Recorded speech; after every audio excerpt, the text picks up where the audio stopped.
Hello, everyone. Hello, ladies. Hey, West Coast. Hey, Patricia. Yeah, really. Exactly, West Coast. Who's nasty ass we gotta watch now? Girl. This is something that happened about 3 weeks ago, but it just came on my YouTube news feed. And I was very disturbed by what I witnessed, what I heard. My husband was watching it and listening it with me, and we were both very disturbed. I don't know if you guys have ever heard of this guy. Um, his name is Glenn Don Cameron. And hello, once again, good morning, soon to be good afternoon.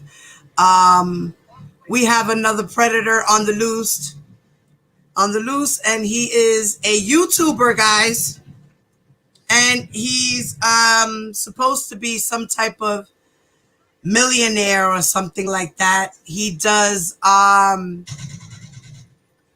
forgot what kind of business. Hey, Blue Lagoon, what's up, baby? Yeah, so his name is Glendon Cameron, and he has this channel called Corporate Citizen. He's a corporate citizen, and he also has a channel called The Lost Kings. So Corporate Citizen is his channel. The Lost Kings is his other channel. And he's a YouTuber. He's supposed to be some type of millionaire, big shot. Tells you how to run business and things of that nature. I didn't really get to investigate too much on him. I just caught a little gist of it. He was even on the lead attorney show, and the lead attorney interviewed him as to why he said what he said, and the videos that he did. Why did he do them? And this guy Glenn is an R. Kelly sympathizer.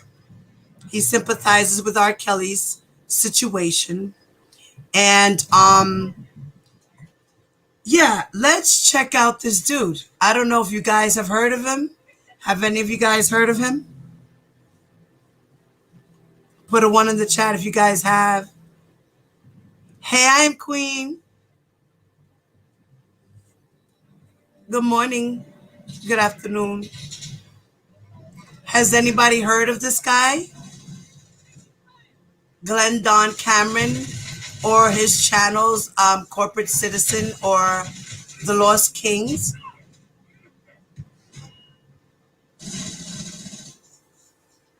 Hey, Flawless. So nobody's heard of this on this side? All right. Well, let me introduce you to this monster, because that's what he is, a monster. I'm going to go on mute, and we're gonna listen to this guy, okay? And then I'm gonna pause it and get back and forth. Sorry, guys. The husband is playing that Call of Duty shit in the background. Bear with me, okay? Okay.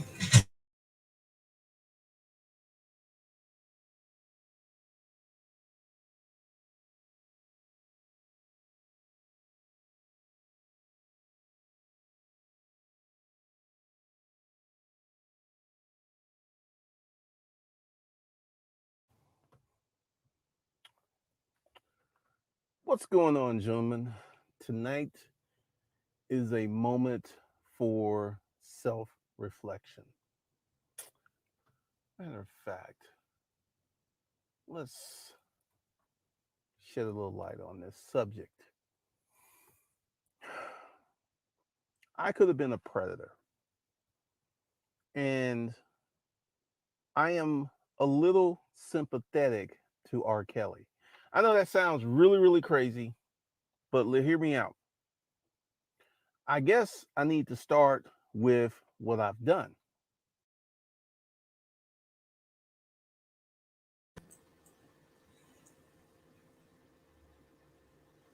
Matter of fact, let me put up, because this is going to be trigger warning, okay? Trigger warning for those of you who cannot tolerate this type of content where we talk about sexual abuse of minors. Please leave now. If you are not over the age of 18, please leave now. All my content is for viewers over the age of 18 anyway. This is very, very triggering, guys. This video is going to be very triggering. Okay?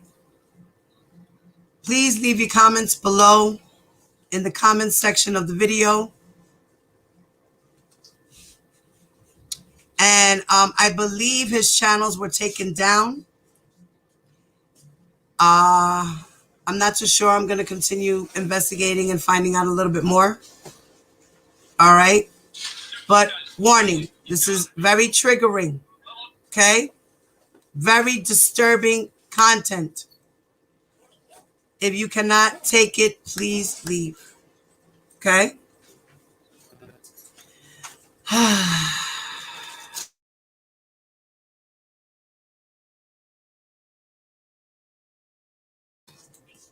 And this is the guy here. This is Glendon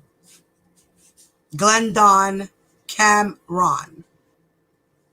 And I believe he's from Georgia or was in Georgia. I'm not sure what state he's from exactly, but he does speak about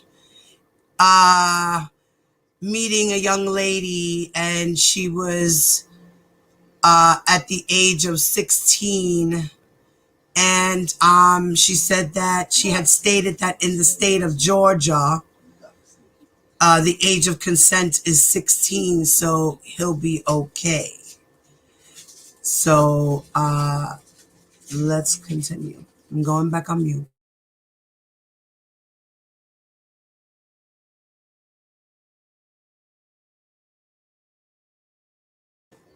He's a YouTuber.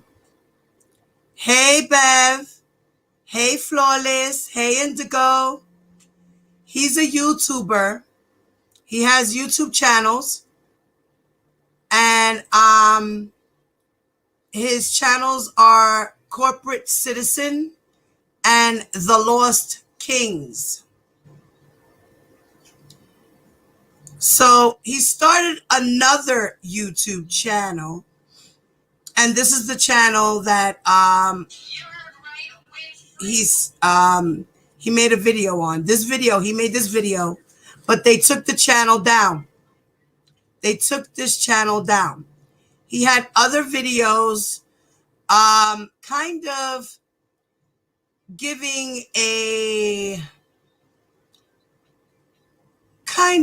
advice to predators on how to catch and groom women, young ladies, children,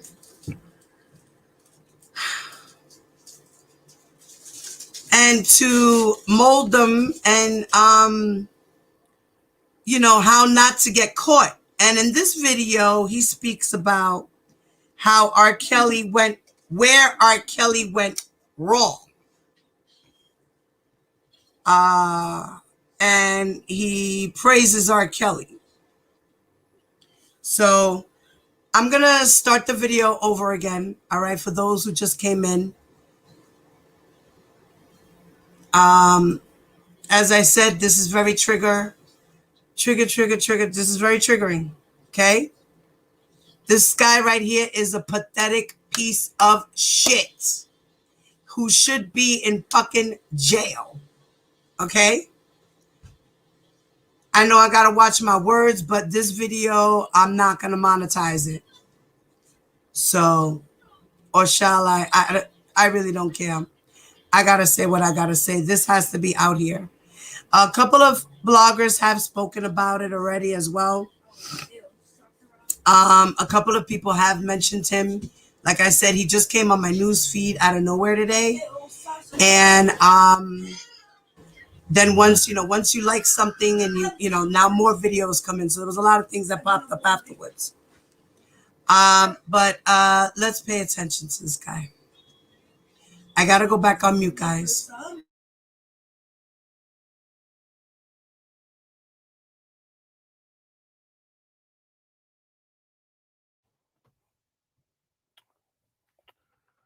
What's going on, gentlemen? Tonight is a moment for self reflection. Matter of fact, let's shed a little light on this subject. I could have been a predator, and I am a little sympathetic to R. Kelly. I know that sounds really, really crazy, but hear me out. I guess I need to start with what I've done. When I was doing my Craigslist protocols hot and heavy, I would get a ton, I mean, a ton of high school girls answering my ads. And typically, I ignored them.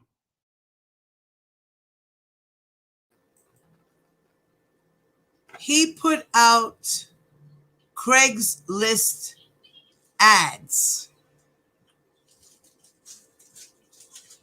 looking for girls. What kind of ads were you putting out, sir? What kind of ads were you putting out? What were you saying in your ads, sir?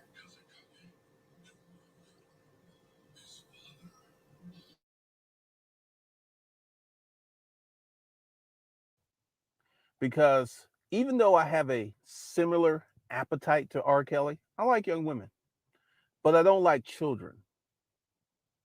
But this is how a child tricked me.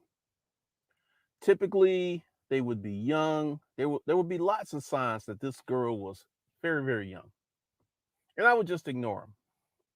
Then this one girl, she answered the ad. We started to talk, and she was an exceptionally mature 17-year-old. Let me say this again. This chick was 17. Her conversation was different. She actually was a hairdresser, and she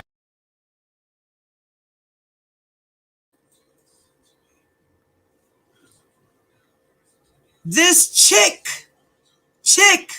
now, chick now. He said this chick was 17 years old. An exceptionally mature 17-year-old. What the fuck?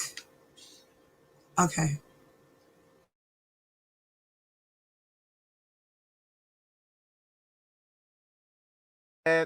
we started to talk, and she was an exceptionally mature 17-year-old. Let me say this again. This chick was 17. Her conversation was different. She actually was a hairdresser, and she answered my ad, and I fucked her. And oh my God, she had these amazingly firm double D titties. That should have been my clue, because when she would lay on her back, they would stand up, and they were not fake titties. That should have been my clue. But, I was caught up in the.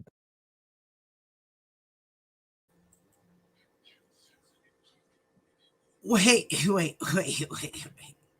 He said that it should have been his clue that she was a young 17-year-old girl because her titties stood up when she laid down. Are you kidding me?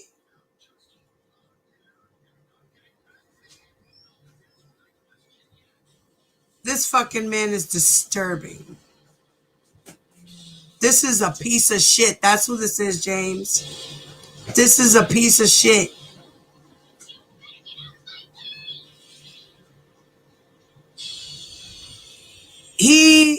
This guy's name is Glendon Cameron, guys.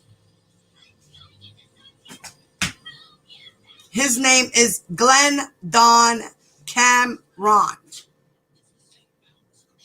He's into real estate, business things. He's into how to get rich type of things. He has a YouTube channel called Corporate Citizen, and he also has another one by the name of The Lost Kings. And he says he could have been a predator, but he's not a predator. So he sympathizes with R. Kelly.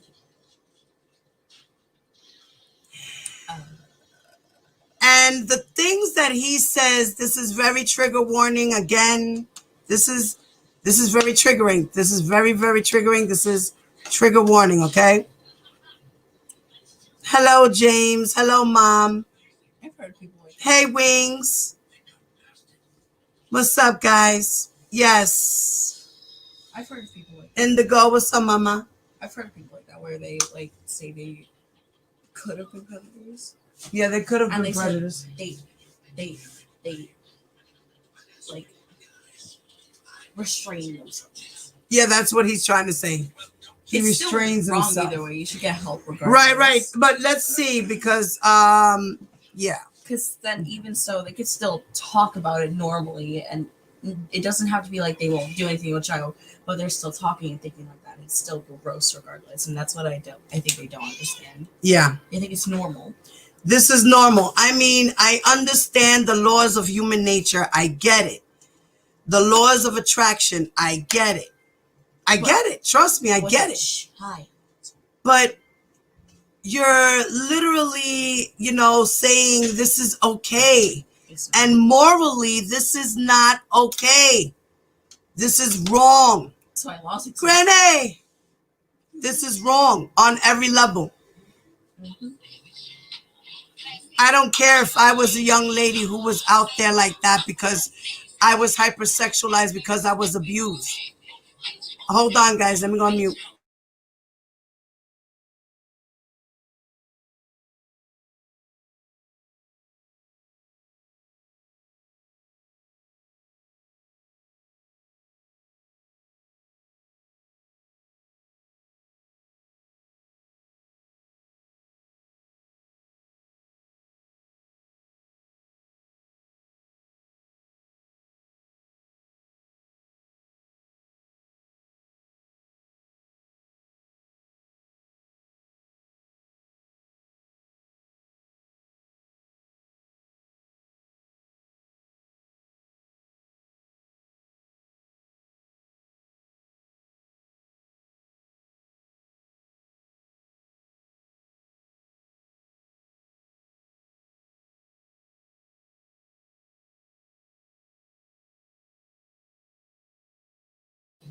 Sorry, guys. I have my delivery. Please give me a moment. Thank you.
All right, guys. Sorry about that. I just got my grocery delivery. That's why. So, yes, you're absolutely correct. Ain't no 17-year-old mature.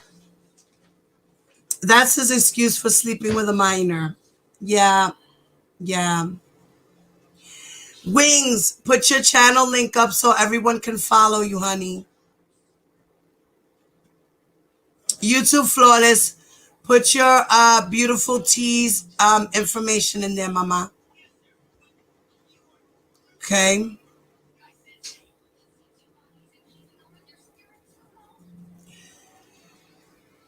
I don't know what time is good, guys. What time is good for wings? While y'all figuring that out, I'm gonna continue to play.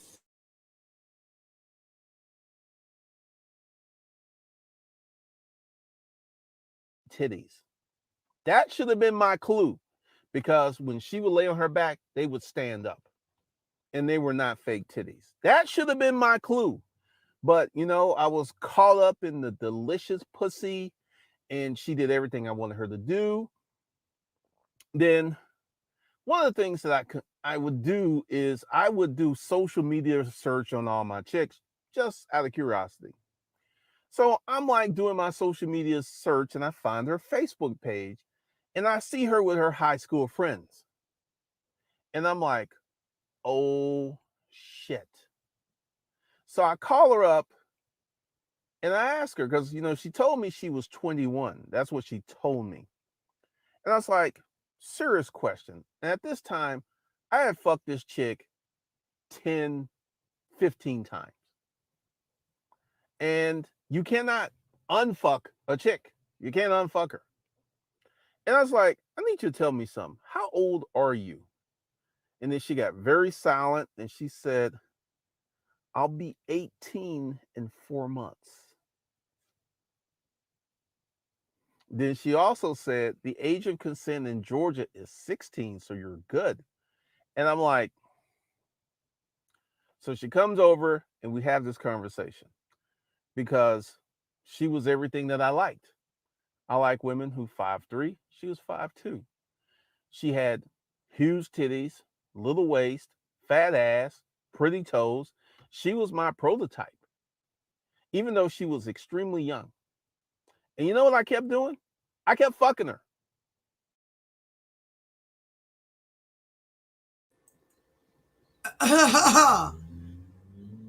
This guy is amazing. He talks about the grooming process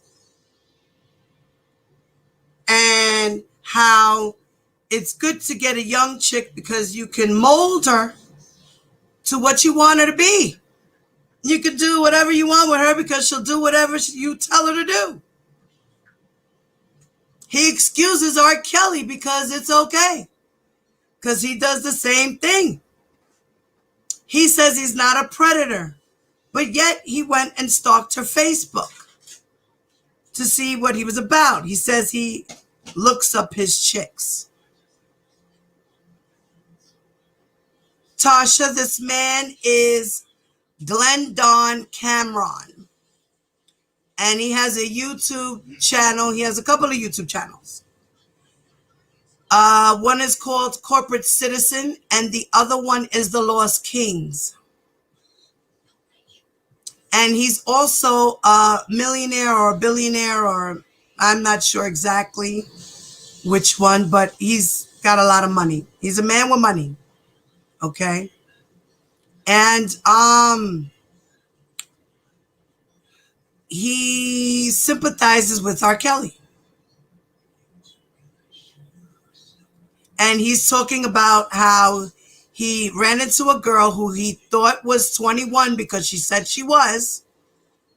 But then later he found out she was really 17.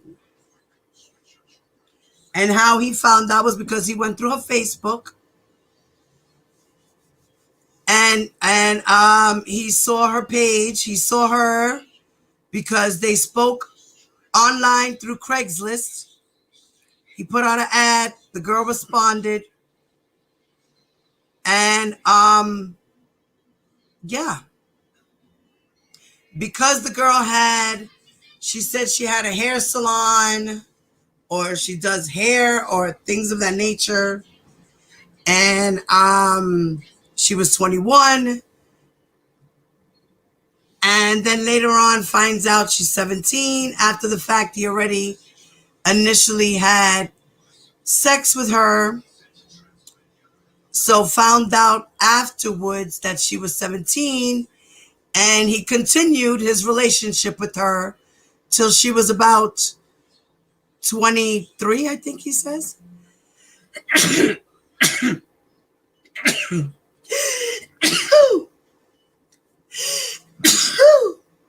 Ooh, excuse me.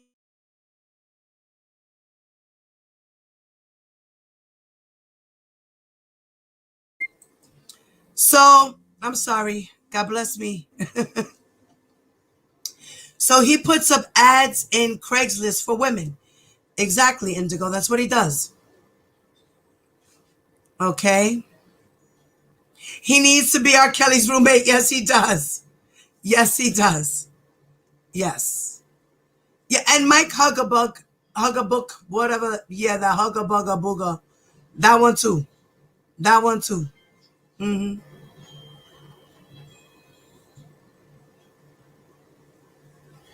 You know, oh, prayers up for you, Tasha, mommy. I hope he gets well soon, honey. I hope, oh, wow. I'm so sorry. Batter up. He's not smart that females can go file charges and or sue him. Yeah, they really can. But he thinks he can get away with this shit like R. Kelly. Let's continue to listen to his antics. Again, this is very trigger warning. If you cannot watch this, please leave the building.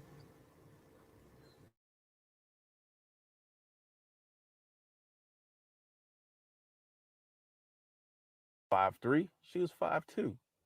She had huge titties, little waist, fat ass, pretty toes.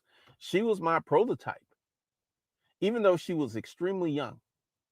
And you know what I kept doing? I kept fucking her. I kept fucking her because I was like, at this point, I fucked her 15 times. And it was just like, the crime was done. So I just kept fucking her from she was 17 to 22. And R. Kelly and I are similar, but we're very different because I have safeguards. I know when I'm getting out of control. I know when I'm getting out of control. And I kind of ran analysis on this. And she was older. Her parents weren't breathing down her neck. And this is how a lot of young girls end up with older dudes. Their parents are not heavily involved in their lives, where they have the time and the freedom to get away with this stuff. And her parents didn't check her. She'd go out, she'd spend the night out. Her parents were like, she came home alive, cool. Her parents were not on her. So I didn't have to worry about catching a charge from the parents. And once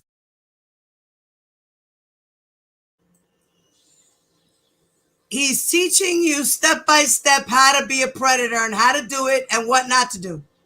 What to do, what not to do. He's training you on how to be a predator. This is his third channel. I don't know what was the name of the other channel. Okay. Now, he's mentioned earlier that the girl was obviously from the state of Georgia, and the age of consent in Georgia is 16, and that the girl let him know that it was okay because she's 17, that she would be 18 in a few more months. Good morning, truth be told. Good morning, Ruby. Good afternoon. Tasha, hi, Mama. And prayers up for you and your family, Mommy. Yeah, I have a problem with this guy.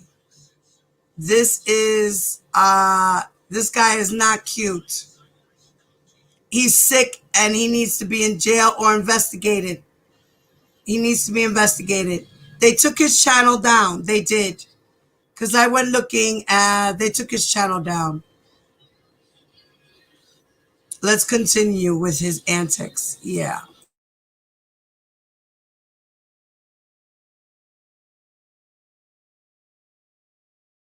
Parents were like, she came home alive. Cool. Her parents were not on her.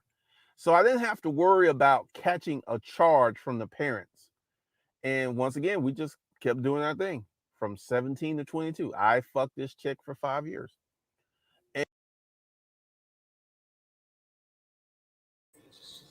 He was having sex with this young girl for 5 years. Her parents didn't check her. It was okay.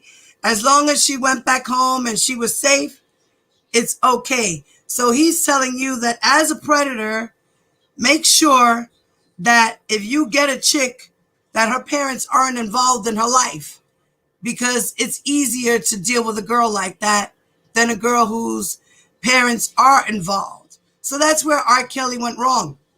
More or less, this is what he's trying to say.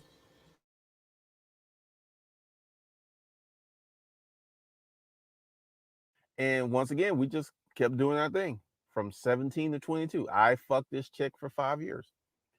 And I ain't ashamed at it at all. She was willing, she wanted it. And here we come to R. Kelly. R. Kelly is being portrayed as a predator, right?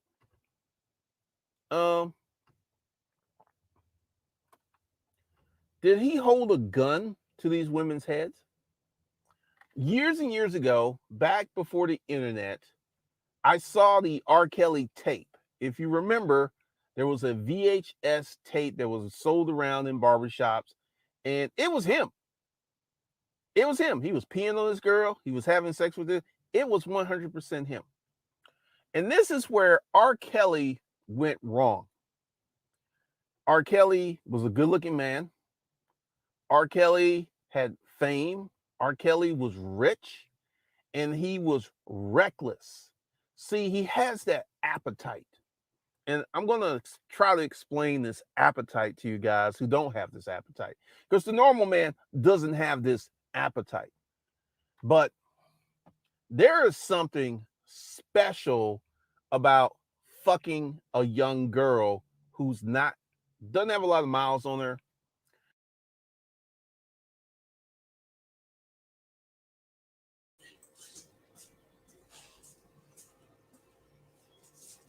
This piece of shit said, there's something special about having intercourse with a young girl. It's special. It feels special. And then he's going to try to tell R. Kelly where he went wrong. He made this page to have other predators like him give them advice on what to do and what not to do if you want to be with young girls, and how to get away with it and not be an R. Kelly and get in trouble.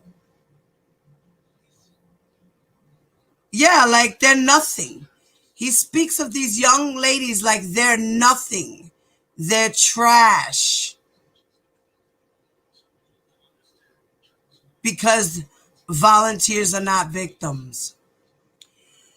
Let's continue.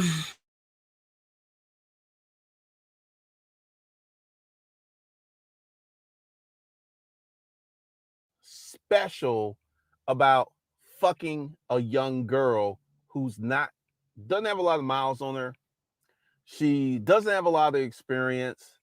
I remember this chick, she was 22, and she did not have a lot of sexual experience when we started messing around.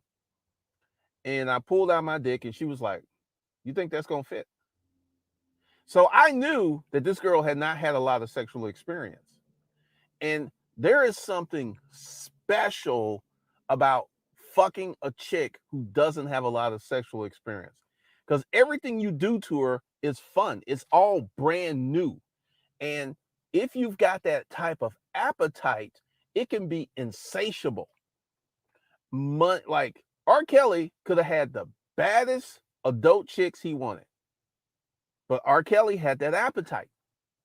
And this appetite could be the downfall of many, many men because, I'm not judging because I'm in a part of the kinky community, but R. Kelly allowed his appetite to literally wreck his life because once you get into orchestrating a trafficking syndicate, what does this mean?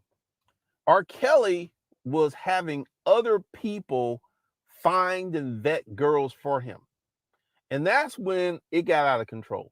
This is the reason that I never got caught because I never brought anyone else into my circus, so to speak. When I was doing it was just me and the girls. Never ever brought anyone else in the circus.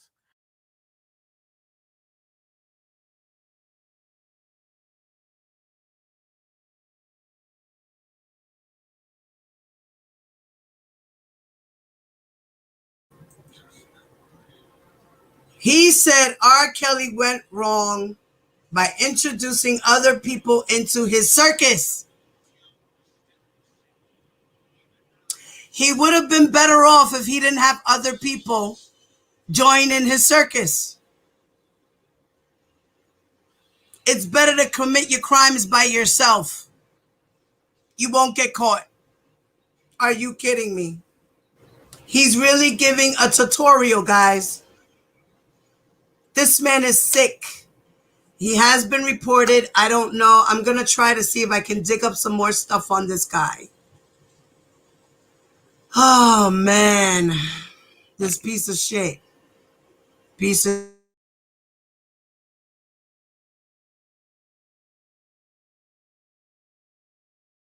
Circus, so to speak. When I was doing it was just me and the girls. Never ever brought anyone else in the circus. But here's my problem. He's being portrayed as a predator, right? Here's the thing. Remember when I started this video and I told you I had all these high school girls answering my Craigslist ads? Did I have a gun to their head? Did I ask them to reply to my ads? They were searching this out. So this is why I have a problem with the predator label, because they were willing participants in the dynamic. I can tell you, I remember this one girl who answered my ad and she was 15 years old. 15 years old. We were talking and stuff. And I knew I was never going to meet this chick. I just talked to her and she sent me dirty pictures. She was running 100 miles an hour in that direction. And I'm quite sure that she hooked up with some older man.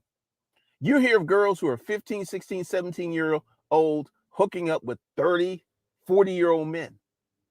You know how common that is? Let me tell you something that happened. And it's kind of out there. I was running my ads and I had this woman who was a mother. And she was like, "Are you a black bull?" And I was just like, "Yes, I am." And she says, "I have 2 daughters and I want to properly train them. I want you, and in the future, we may actually breed them." See, if you guys don't know, there's a whole, the sexual underground, shout out to Ron Wills.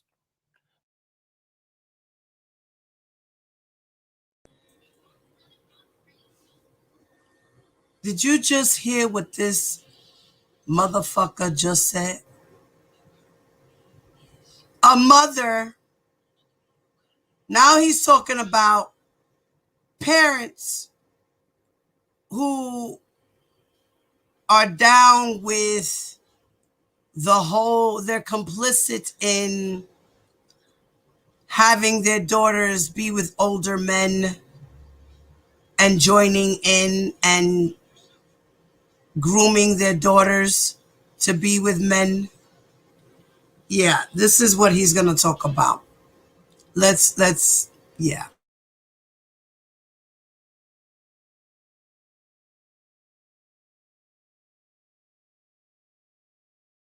To properly train them. I want you, and in the future, it's just like, yes, I am. And she says, I have two daughters and I want to properly train them. I want you, and in the future, we may actually breed them. See, if you guys don't know, there's a whole the sexual underground, shout out to Ron Wills. There's a whole sexual underground of white women who love having sex with black dudes. And they really love having sex with black dudes with big dicks. And once again, you will see. So and I was sitting there like, this can't be real. So she sends me photos of her daughters who are 16 and 17. And they're pretty frisky looking. So I play along. So I go to her house, and the mom was hot. And I have a conversation with her, and I was like, so what do you want to do? And she says, it is the white woman's place to be the sexual fuck toy of the black man. And I was like, really? And she said, yes. Then you know what I told this woman? She was about 40-ish, 45, 46, blonde, green-eyed, nice rack on her. And I said, bitch, get on your knees. And you know what she did? She got on her knees. And I took my dick out and I fucked her throat. And I was like, now this is what's funny.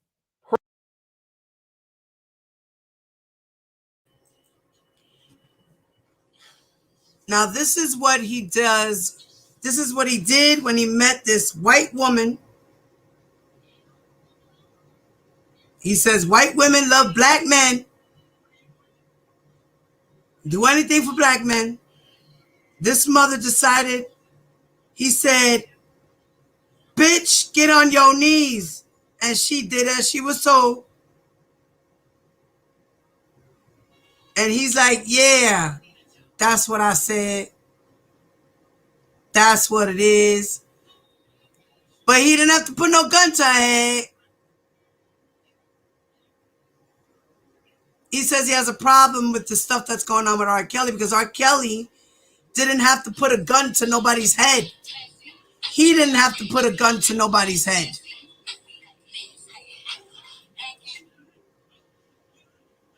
He didn't have to put a gun to nobody's head.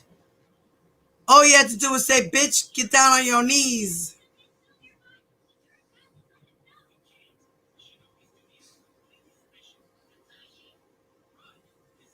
That's crazy. And then the mother sends the pictures to this guy like, yeah, I got two daughters. Look at them. They're pretty, right? Meets the mother. And then let's continue.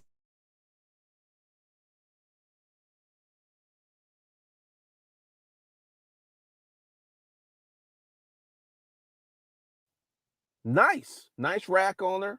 And I said, bitch, get on your knees. And you know what she did? She got on her knees. And I took my dick out and I fucked her throat. And I was like, now this is what's funny. Her daughters were in the room. Let me say that was again. funny. Her daughters were in the room. And that was I fun. fucked her throat. Then I told her to stand up and then strip butt naked. And then I fucked her on the sofa. And her daughters were on the sofa watching the whole thing. And she was like, this is how you take that big black dick, girls. This is how you do it. And I'm just sitting there like, is this fucking real? So I'm fucking the mom. Then the mom's like, come over here. And she calls her girls' names. And then she's like, get on your knees. And then she put my dick in her daughter's mouth. I mean, I almost nutted. It was like, because if you're kinky, this is like the epitome. This is the high level of kinkiness. And then she had the other daughter come over and suck my dick. And then essentially, I was fucking all three of them for about 5 or 6 years. I would go over, I would have the mom, and I would have them greet me butt ass naked. Yeah, this is what I'm talking about. When people say predator, I'm like, I'm trying to give you guys the other side of the dynamic. I'm trying to give you the other side of what's out there. And I personally don't think these girls were victims. I don't think R. Kelly's a predator. He has an appetite. And I feel that he allowed his appetite to get in the way of his life. So he's guilty of having that appetite, but I don't think he's a predator, because when you go out and you get a young girl and you ask her to have sex and she does it without a gun to her head, like this whole situation with the mom and the 2 daughters, I didn't have to do nothing except show up with a hard dick. That's all I had to do, was just show up. And they would service me. I remember one Sunday, I fucked all 3 of them. I fucked the mom, I fucked the daughters. And the youngest one was really, really fucking tight. And their mom was like, yeah, we got to open up that pussy. And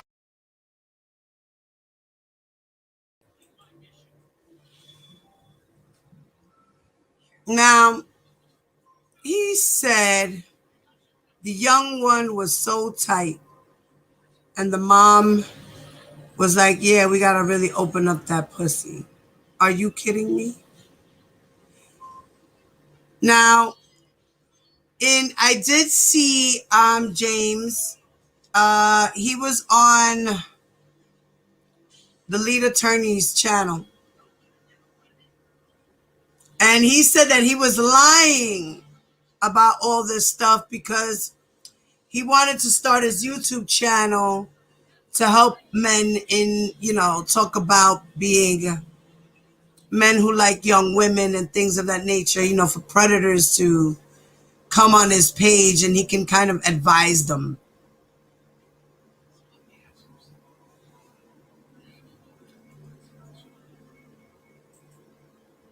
I can't take this disrespect towards my white queens or women in general. I feel like he's bragging for the tube. He said he was doing that just to build his channel. I don't believe him. I don't believe that. I don't believe that. Yeah, his dumbass is bragging like it's cool. Like, fuck. Yeah, and lock the mom up too. Federal operation. Well, let's let the police determine this. Watch me rewind the beginning and call 911. This guy, I believe he was already reported. Yeah, right, Diana? That's crazy. My friend on Facebook said, what a dickhead. He really is. He needs to be in jail. You don't believe him at all? Nah, man. I don't know. You really think he's lying? Trust me, he's lying.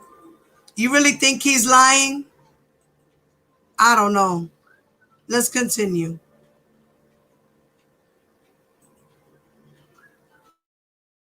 He's giving a playbook on how to be a predator. I cannot.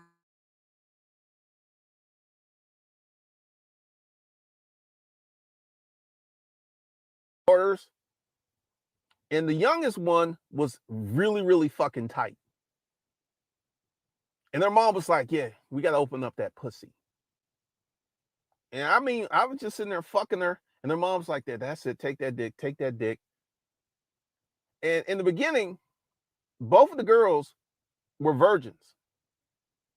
I took their virginity. And the young one, in the beginning, it used to hurt her.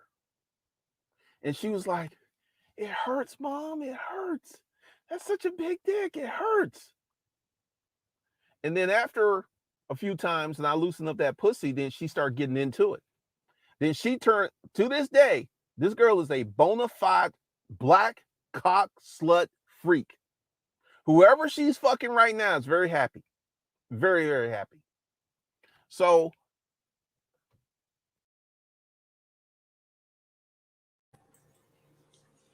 then he calls her a slut freak. What? It just don't sound real. Listen, I believe that shit. I'm telling you. Men do these things and women fall for the shit. It's not unbelievable. It's not unbelievable.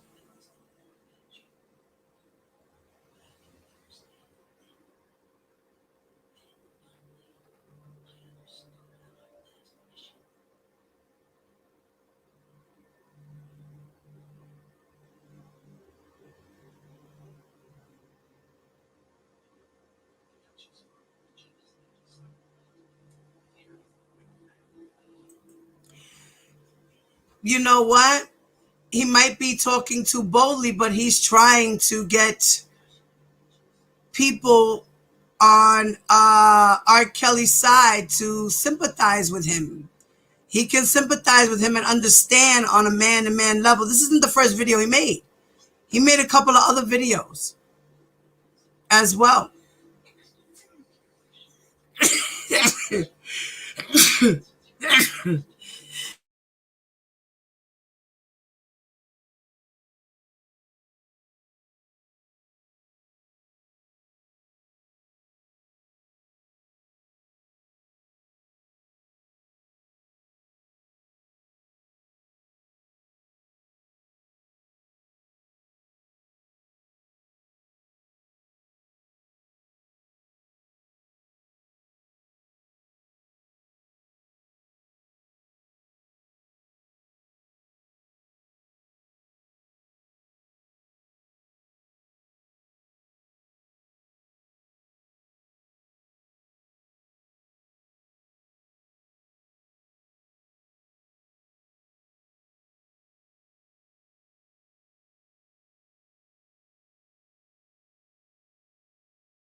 once again, I don't believe R. Kelly's a predator. I think he has an appetite that got him in trouble because he could not control. Because here's the thing, and I forget the billionaire who was running the sexual trafficking. I forget his name. I could see him. He was a blonde white guy. He had that same appetite. Now I fucked that young girl, 17-year-old, the mom and her daughters, and that was, and there was a few more, but I did not look or hunt or subscribe to those young girls. My perfect age range was like 24 to about 34. That was where I operated quite a bit. But I'm here to tell you that, especially with the billionaire, these girls would go out and recruit girls, and they were adults. They were 100% aware of what they're doing. They were like, I am going to get this girl so she can have sex with this old billionaire. She knew there was no gun to her head, and they were stuffing her palms with cash. How is she a victim? How is he a predator? And this is one of the things that, like, I could be considered a predator because I've had a lot of sex with a lot of women. I could be considered a womanizer because I like slinging the dick. So, guys, R. Kelly, he went too far. He brought other people in. He had an organization. They probably got him for trafficking and all this other stuff. I never went nowhere near that level. I never had anyone go out and find girls for me. Never did that. I did all my own work. And this is one of the reasons I never got in trouble. I remember the mother and the two daughters. And one Saturday, I go over there, and the mother and the oldest one are out, and just the young one, right? So I'm talking to her and everything, and next thing you know, I take her titties out, start sucking on her titties and stuff, and I fuck her. And this is the first time I fucked her and she came, and it blew her mind. It blew her mind. So I understand R. Kelly on a deeper level. And once again, did he commit these crimes? I would say, yes, he had sex with young women. I would say these young women were complicit. They were willing because he was R. Kelly. I'm here to tell you guys, it is not that hard for an older man to get a very young girl. It's not that hard at all. There are many girls out there who are looking for older men, looking, searching, hunting for older men. And therefore,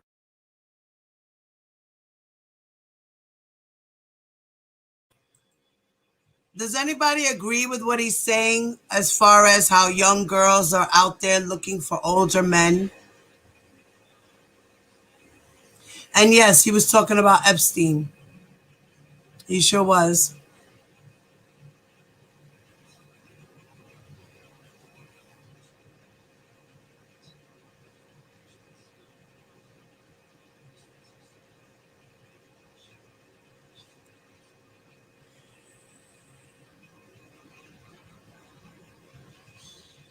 Young girls go out seeking men, and therefore they are volunteers, they're not victims. But yet, the older man is the adult in the situation, and he's not wrong because the young girl's the one who said, "Here I am, take me as I am."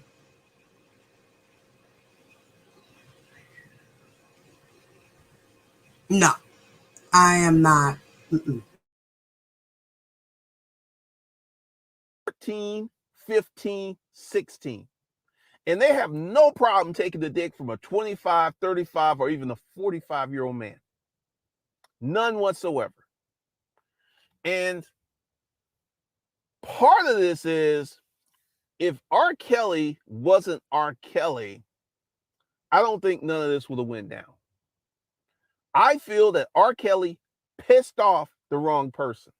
I don't know what he did, but he pissed off the wrong person, and that launched this investigation. Because I saw this tape of R. Kelly pissing on this girl in 2000. It was like 2000, maybe 2002. I saw this tape. It was him. It was him. And he's had this appetite since Aaliyah. And I personally don't think there's anything wrong with older guys liking younger girls.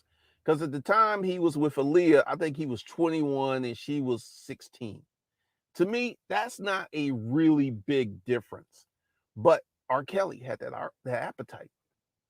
He had that appetite. And that appetite can ruin you. I have somewhat of an appetite, but I have limits. There's just certain things I'm not going to do. There's just certain boundaries I'm not going to cross. And essentially, I conducted my fuckery in the safe zone. I did stuff I knew I could get away with. I did not go out. Like, there was this one girl, and she was super cute. And then I did my research on her and saw her pictures of her with her mom and dad, which means her parents were very much involved in her life. And that right there would have been the danger zone, because this is how it happens. She comes over, we fuck, she goes home, her mom and dad press her. He's like, "I fucked this old man." And next thing you know, mom and dad call the police. police knocking at your door. That's how that goes down. So I never put myself in the crosshairs of the danger zone. And it really wasn't in comparison to the number of women. It was. So he's explaining that it's better to get a girl whose parents are not involved in the lives. The grooming process is easier. You won't get in trouble by the law because the parents don't care about their children, or they're not worried about what they're doing. They're letting them be. They're not involved deeply in their lives. Where were the parents? Right? Wasn't a lot. But I can tell you, young pussy can be fucking amazing. When you stick your dick in some pussy they ain't never had a dick in it before, woo! It's so tight, it's so warm, it's so snug. And I feel that the R. Kellys, and once again, this white billionaire, put his name in the comments because I know y'all gonna Google him. And I feel that as a man, you have to know what you can get away with and what you can do and what you can't. And once again, I feel that R. Kelly pissed someone off, because if R. Kelly was just Robert, the truck driver, it never, even if he did all of these things, he would have never went to jail. Never would have happened, because he was R. Kelly. There was something he did. There's someone in power he pissed off. And that's why, because the thing is, they went after him for years and years and years. They were after him like a dog on a bone. They were after him. And there was a reason they were after him, because what R. Kelly did happens every damn day. Right now, there's some old dude fucking a teenager. Right now. Right now. There is some old dude sliding the sausage up in some young pussy right now. This is how common it is. It is a common thing in America. And don't even talk about the rest of the world. The rest of the world, hands up, just let that go. But if I had allowed my appetite to get out of hand, I could have been in trouble. And I consciously knew what I was doing. And I got like this sixth sense, right? That lets me know when something's not cool is about to happen.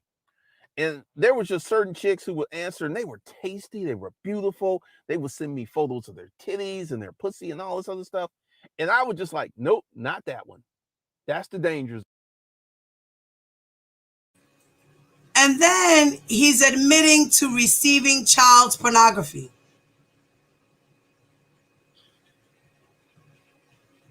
Literally, he's admitting to receiving child pornography. And he's making choices. Saying, no, this one's jailbait. This one's not jailbait. This is jailbait. This is not jailbait. This is jail. Are you fucking kidding me?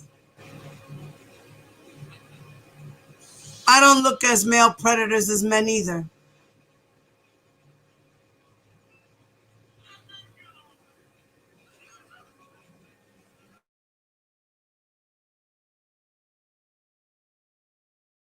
Zone. That is the danger zone. That is the danger zone. That is the danger zone. And I never mess with those chicks.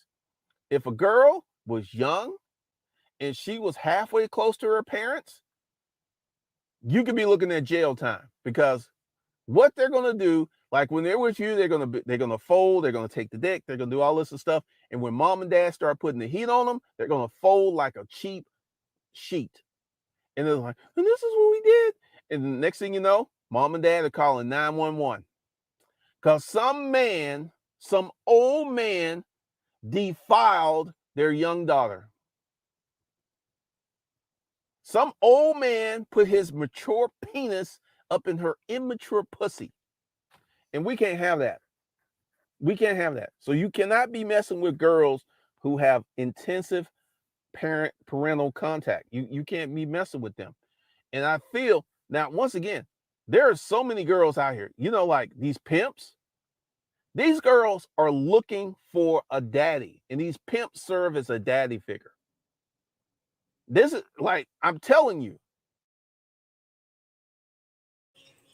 So he's labeling men who do these things pimps. Like I said, R. Kelly plays the book, the rules, the playbook for Pimpology 101. R. Kelly is a pimp. Any man who does this to women are pimps. They're tricks and pimps. He's a fucking trick. R. Kelly was a trick and a pimp at the same damn time. Just like this asshole on the screen. Whether it's alleged or not. Right now, it's all allegedly.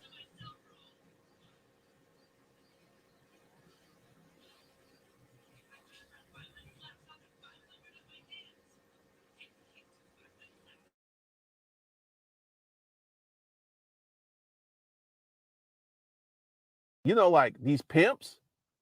These girls are looking for a daddy, and these pimps serve as a daddy figure. This is like, I'm telling you, sometimes they'll get them hooked on drugs. Sometimes they don't. Sometimes a pimp just has to snap his fingers, and this girl will do whatever he wants her to do because she's looking for daddy. She's looking for daddy. So it really depends upon who you are and how you look at this. But I personally don't think R. Kelly's a predator. I feel that he has a voracious appetite. He has a certain type. It is illegal. It's underage. And he allowed that appetite to literally ruin his life because I guarantee you, R. Kelly knows who's after him. And once he figured out that someone was after him, he should have hit the chill pill, but he didn't. He kept going, he kept going, he kept going, and they kept after him, and they kept after him, and now he's going to jail. Exactly, Albert.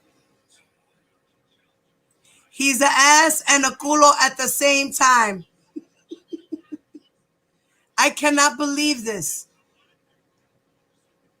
Like, this man said on another channel that he said none of this is true and that he was doing all of this because he wanted to start a new YouTube channel to cater to predators. Are you kidding me?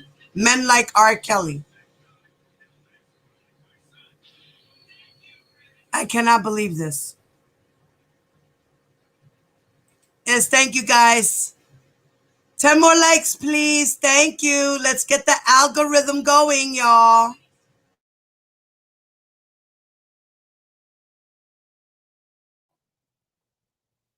So I could have been a predator. Same energy, same appetite, except I'm a nobody. I'm a nobody.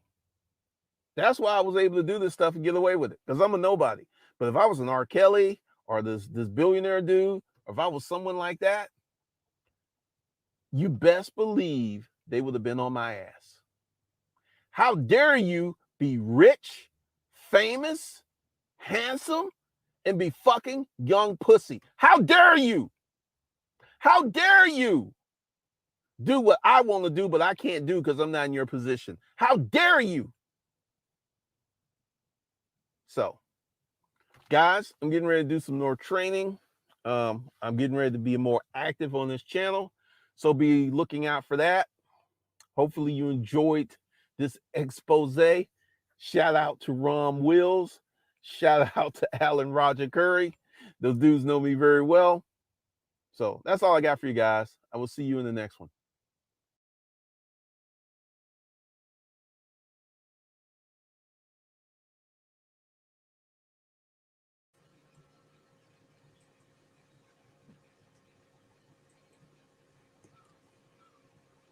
So, like he said, he's starting this channel and he's trying to cater to men who are R. Kellys of the world. So this is what he was doing. He was dedicating a new channel to the R. Kellys of the world.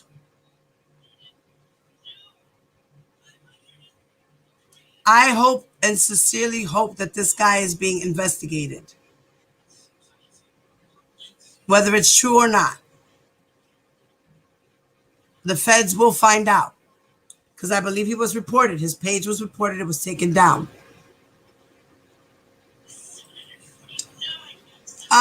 Yeah, I do. Matter of fact, let me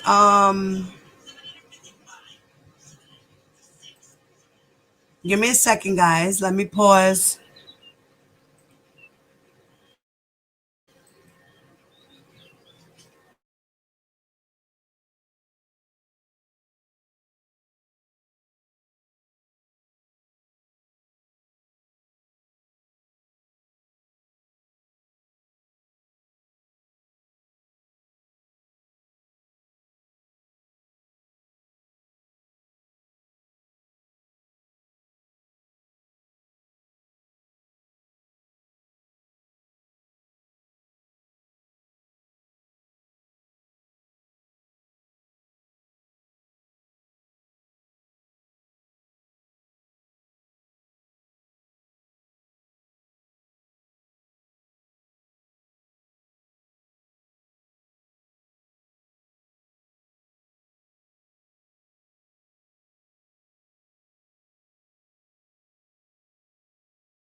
Now, this is him on the lead attorney. So it's the lead attorney, another content creator by the name of Anton Daniels.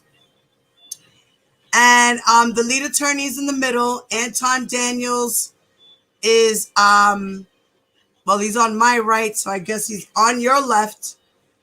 So Anton Daniels is on the left, and the corporate citizen, which is the gentleman, Glendon Cameron, he's on the right.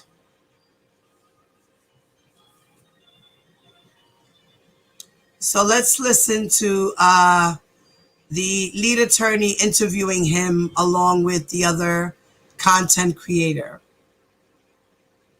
Hi, Ty. Hello once again to everyone. Hi, Nicole. Hi, James. Who else came in the building? Vanetta. Hi, Vanetta. Hi, Albert. Hi, Delka. Who else? Okay. Hello, everyone. Yes. So we're talking about this guy, and he did go on the lead attorney's channel and try to explain himself as to what he did and why he did what he did. The feds will watch people just like him on his channel. Exactly. Yeah. They need to find him too. Vanetta says, I worked with the person the other night who continuously called her man and reported everything. She continually said, yes, daddy. Okay, daddy. Thank you, daddy. No, daddy. Yes, daddy. It drove me crazy. Oh, my God. Vanetta. That is horrible. Poor woman. She's being in a controlled environment. That's crazy. I mean, I call my husband daddy. You know, it's a term of endearment, you know, because I'm mommy and he's daddy. You know what I mean? So that's how I look at it. I'm not looking at it as he's my daddy, my father figure, and you know, no, that's not the case. It's mama and papa. That's it. That's all. there's different ways to use the word daddy with adults. So let's see what the lead attorney and Anton Daniels had to say to Mr. Glendon Cameron, aka the corporate citizen.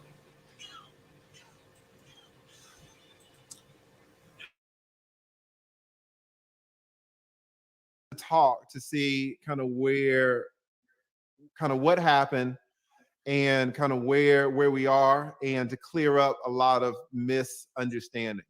I know I saw a lot of people talking about, oh, Glendon's having sex with 15-year-olds, right? And to be fair, that's not what you said, Glendon, in the videos, right? I thank you for saying that, because I've been seeing that quite a bit.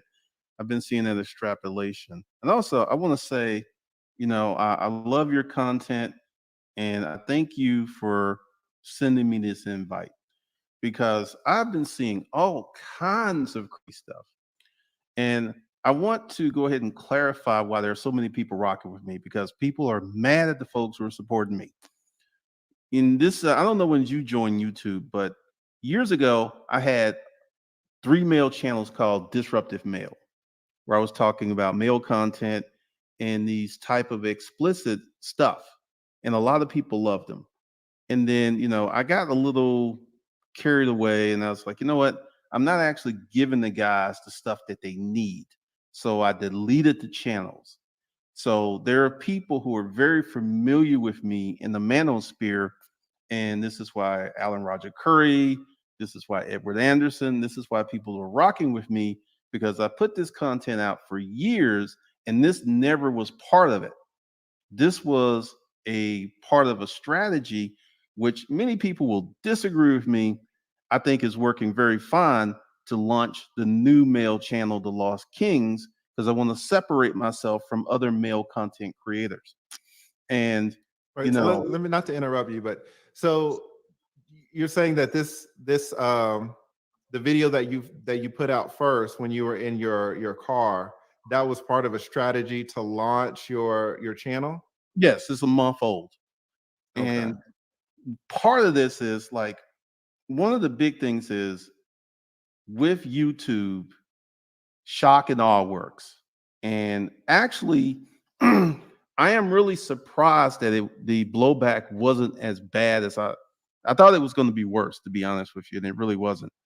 And people have been saying all kinds of stuff like my age, and this stuff happened like 20 years ago.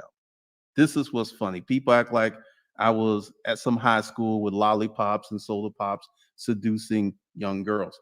And that wasn't the case at all. But these things did happen, but the ages, because like, I don't know if you got that thing I sent you earlier. I don't know if you had a chance to look at it, because I don't know if you were in your show. But I used to do something called Craigslist protocols, and I'll explain all that.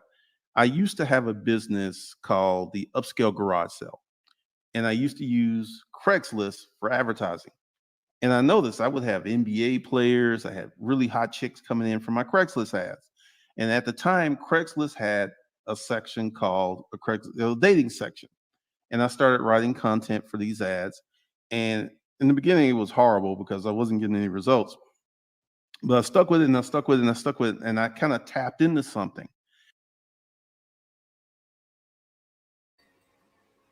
So he went on the Craigslist dating site.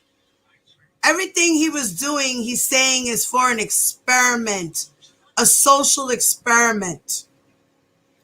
So what he did was he strategized so he can go into this manosphere sector of YouTube, and, to connect with other men and talk about things of this nature and businesses as well. This dude is full of shit. He's full of shit. I hope the cops find his ass, investigate his ass, take all his phones away. I'm pretty sure he deleted. That's all right. You could delete them. They know how to get all that shit. Because when you delete stuff, it's still there.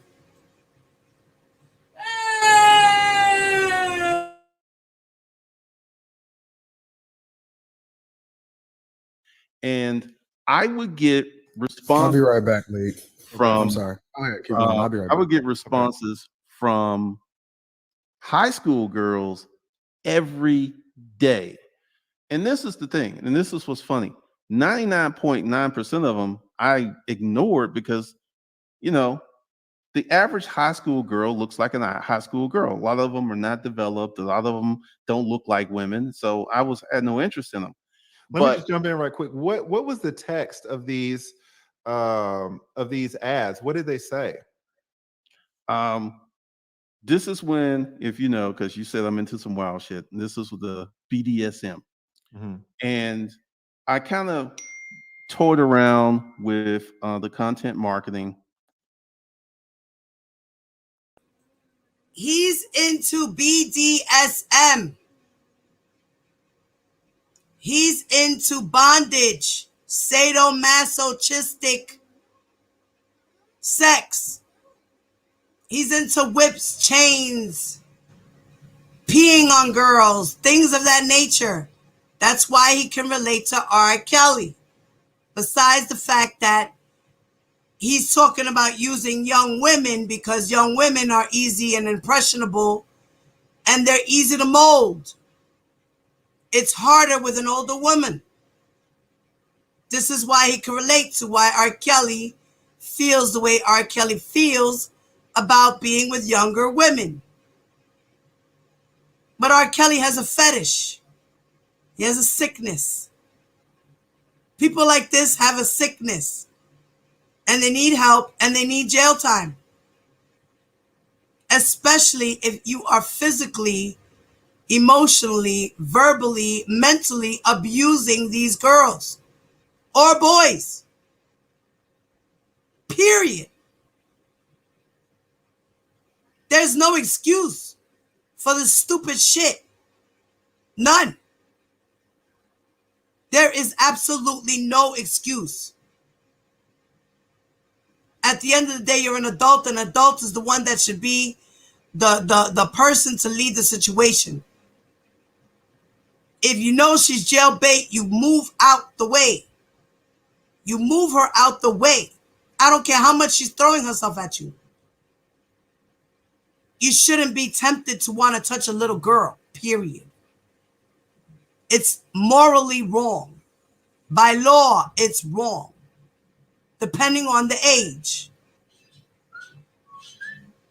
And depends on what state you're coming from. This is sick. And anybody who doesn't find this to be sick has a fucking problem.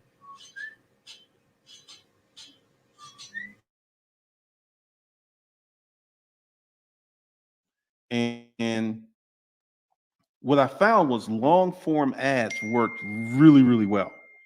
And it was just talking about what I would do, what was on the table, the activities. I'm not going to get explicit on your show, but I spelled out in detail what I would do and what I would not do. And a lot of women started responding, like 10, 15 a day, 7 days a week. And part of that, okay. So was this these were ads for sexual activity? Is that right? yes, Okay. yes. And was compensation included, or why would women respond to a ad, just a random ad? Great question. Great question. What I tapped into was the female submission story. There was no competition, there was no compensation, there was no dating. They would strictly just show up in my place and have sex. And this went on for about 10 years. I start tamping it down, let's say 15 years. He has been doing this for more than 10 years.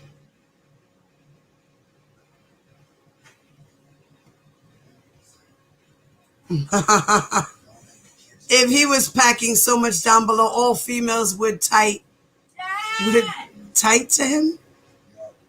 Would take to him, I guess. He's been a predator for years.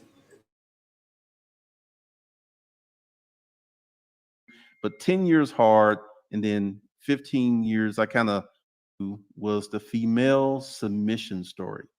There was no competition, there was no compensation, there was no dating. They would strictly just show up in my place and have sex.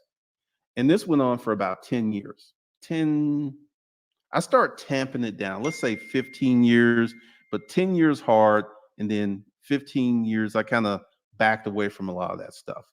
But that was the gist of it. I mean, it literally changed my life. And I thought the launching of the Lost Kings, because I started making content about a month ago, and I was like, He said it started to change his life. Oh crap. And how did it change your life? By putting ads for sexual activity. You were a predator, sir. You are a predator, sir. You were putting out ads for sexual activity. Minors were gravitating to you and you were having sex with whomever. And you're telling me you didn't compensate them? You're full of shit. You're a trick. You're a hoe. You nasty piece of shit. I hope they investigate you and put your ass in jail. Point blank, period. I have been the target of so many YouTube hate campaigns, and none of them been anything that I've done. And I was like, you know what?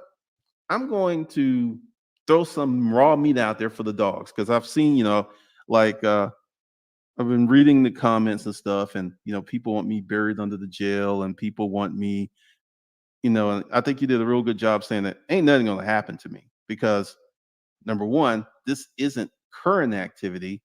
And number two, when it was happening, it was never illegal. I never had sex with a 15-year-old girl. I never even had sex with a 16-year-old girl. But part of the thing is, I know y'all may disagree with me, but I feel that the social media experiment worked really well. And because I'm getting more and more subscribers, I'm having all kind of content creators making crazy videos. Some people can't even pronounce my name. It's wild. And I feel that this is probably going to die down, because I was thinking this is going to go on to the end of October, but I don't think it's going to go on that long. I don't really think it's going to go on that long. What's the experiment part? Yeah, Anton, why don't you give us kind of your initial view on this, your initial take? I will answer the experiment part was the actual video. YouTubers are known for faking stuff and putting out stuff that isn't real. This has been YouTube since YouTube started. So I went ahead and I put up a video that was talking about some very saucy stuff, and it started performing. And then I feel that your video helped propel it. The video isn't going to go viral. I already can tell that. It's at like 5,400 views. And part of it is to set the brand and to build a community the way that I want to build a community. I don't want weak, let me say it. I want people who will be committed to personal change. And if I could put up a video like that and I can get subscribers, I'm getting the right kind of subscribers. I'm getting the right kind of people that I want. And about a day after I put it up, I was like, Anton's going to make a live stream of this. And you sure did. I knew that was coming. So you capping so hard. You capping so hard, bro. You did not play chess and thinking that I was going to make a video of you. All right, Lee. So this is really what's going on. Okay. And I'm glad that he right here, because you know me, I like to say stuff straight to people's face. The thing that really happened was he was clout chasing. Number one, right? He been clout chasing since the very, very beginning of me even noticing who he is. He's tagging me in videos. I tagged you in one video. I tagged you in one video. He's tagging me in videos.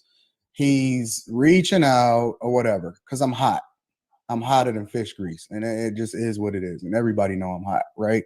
So he's Once tagging me again, in that videos. I did not Hold reach on. out. I didn't interrupt you. I didn't interrupt you at one Yeah, time. yeah. I didn't Oh, interrupt you one time. yeah. I want to reach through the screen and just grab that ugly, stupid big lips that he got. But I ain't interrupting one time, bro. You're right. You're right that you didn't interrupt him. So he didn't interrupt you, Glenda. So let him talk. And then you can. I'm going to give you a chance to respond, of course, right? But yeah, go ahead, Anton. So he tagging me in videos. I don't even know who this guy is, not even a little bit, right? I don't even know how he know me. I've been on YouTube for over 8 years. Apparently, he's been on for even longer. Cool, whatever. He in his section, I'm in my section, right? So he tagging me in videos. So as usual, when people tag me in videos, I go and see what it is that they talking about. I don't disagree with what he's saying from a business perspective, right? He doing reactions. Cool. I don't care. We all content creators. We all rock out. It is what it is, right? So then I do some research, and I don't necessarily agree with the way in which he go about living his life, but I didn't see anything crazy. And so my thing was I made a reaction video actually bigging him up, saying that, yo, I actually agree with him from a business perspective. And I don't argue with millionaires, right? He's a millionaire. I take his word for it, whatever. And I didn't do extensive research, but clearly he knows business, right? I'm objective in that. I'm able to separate the person from the content. You know what I'm saying? The sin from the sinner, whatever, figuratively speaking. So I'm like, okay, cool. He dope. You know what I'm saying? He knows what he's talking about from a business perspective. I actually align with some of the things that he's saying. It is what it is, right? And I said, okay, so I'm gonna reach out to this guy because he had actually did some more reaction, or he mentioned me in some other stuff. He replied to the video where I got my. So this guy started reaching out to this other content creator, Anton, so he can get some type of notoriety or reaction from him. And he was basically stalking this guy. This is weird.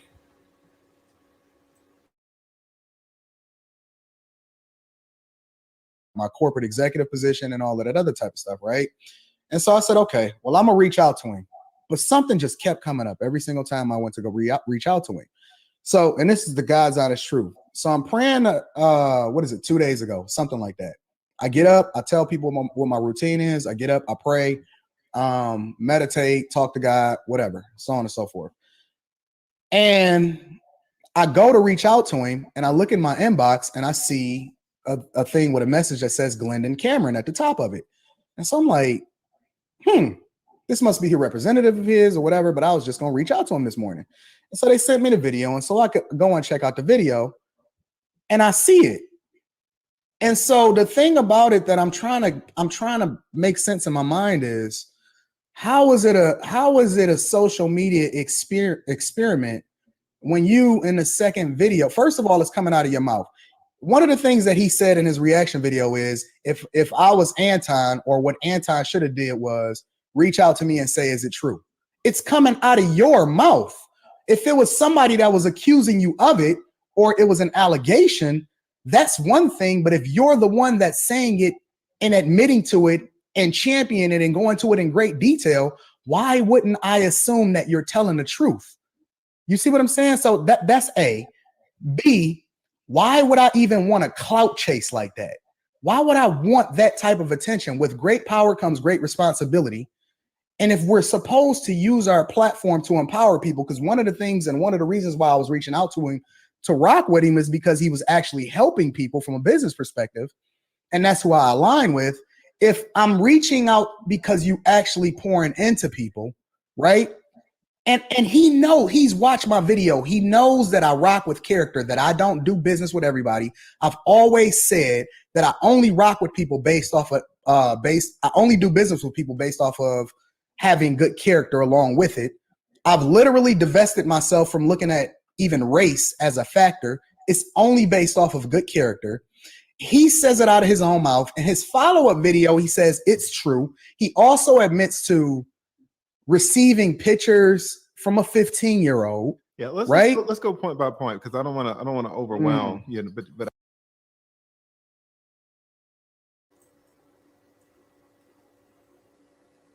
wanted to link up with this guy, Anton, on a business perspective, but then someone had sent him a video about Glenn and what he said. And then he even made a follow-up video to that video that I showed you guys. Anton saying he made a follow-up video admitting that all of that was true.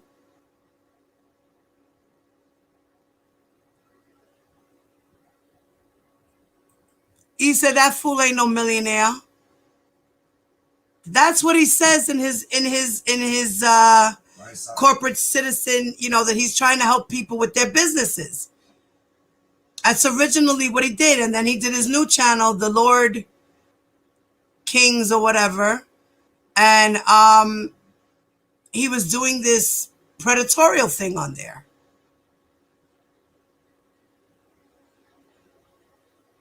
And this guy, Anton's like, listen, I told you, dude, I only deal with people who have good character. And it seems to me like you don't have good character, so I can't rock with you.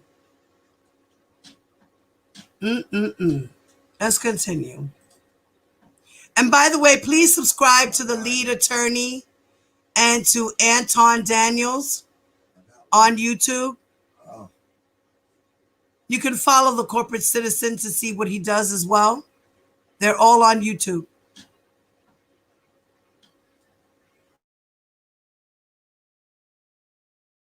But I see what you're saying. And to Glendon, to be honest, I had questions about the experiment thing too. It seems to me that people run experiments to find out knowledge, right? That's the purpose of an experiment. You have a question and you're trying to find an answer. And so, you'll run an experiment on gravity, let's say, but once you figure out how gravity works, you kind of move on. None of us need to run experiments on, if you drop a tennis ball, is it going to hit the ground? And so what was weird to me is that you were saying, on the one hand, that you were running experiments to kind of see what would happen. But it seems to me that the knowledge was already there. Now, let's just kind of break it down. You can say, well, I'm running experiments on one of two things, or maybe both. I'm running an experiment on how Anton will react, and I'm running an experiment on what will happen with the algorithm. All right. But let me just finish, and I want you to I want to hear your response. If you're running an experiment on how Anton will react, to me that doesn't make sense at all, because everyone knows that based on your first video, Anton's going to flip, right? If you run an experiment on how the lead attorney is going to react, that's a question, right? Or if you run an experiment on how, Edward Anderson is going to react, that's a question. But everyone knows from the stance that Anton takes regarding righteousness, regarding religion, regarding premarital sex, right? Regarding even courting, everyone knows that if anybody's going to flip, it's going to be Anton. Like, there was no reason to run an experiment on that, because everyone knows how he was going to react. And you said it multiple times in the second video that you knew how he was going to react. So there's no reason to run. And we all know that Anton is not going to accept anything really in that first video. If anybody is not going to accept it, it's going to be him. So you say, well, okay, I wasn't running the experiment on Anton because I already knew he was going to flip.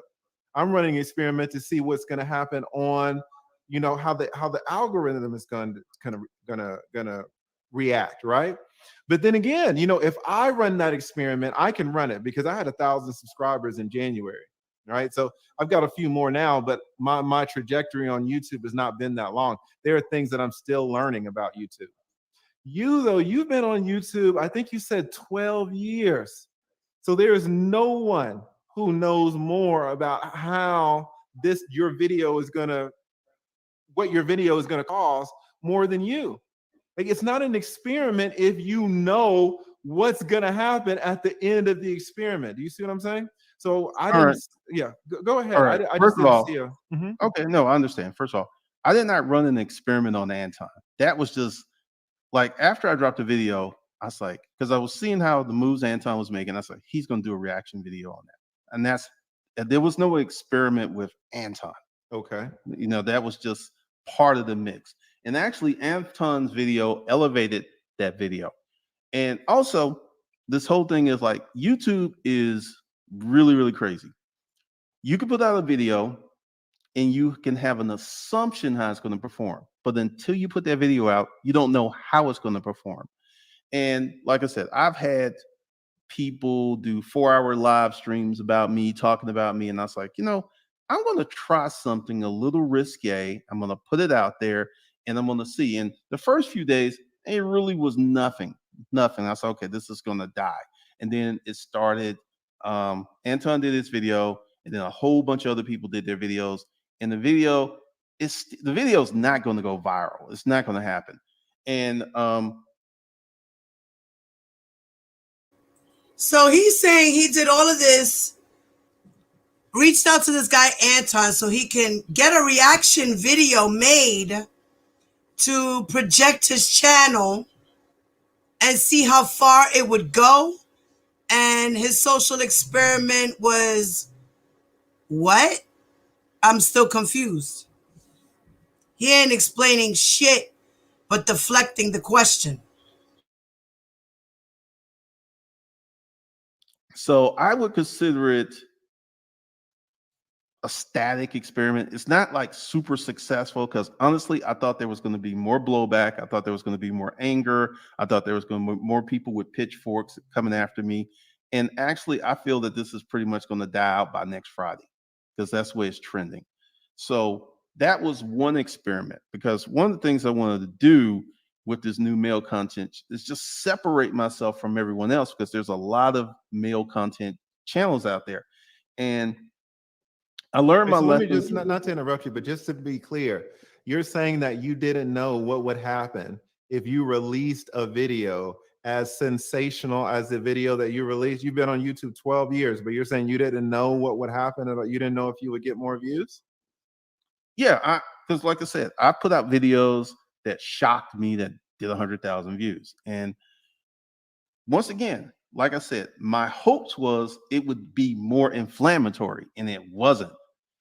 So that's what I mean, because I was hoping that I knew it would be. Once again, I'm not surprised by the blowback. I'm not surprised by the responses, but I felt that there would be even bigger blowback. I felt there would be even a larger response, and that didn't happen. So that's why I said I ran an experiment. Yes, I had a feeling that this would get people upset, people would be mad, and people, it's polarizing. It's a very polarizing video, but Yes. I did not know to what extent it would go. And once again, it's not performing like I thought it would.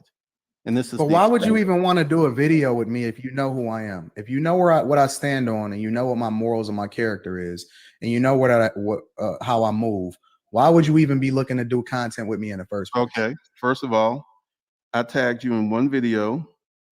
I did not reach out to you ever. I've not reached out to you ever.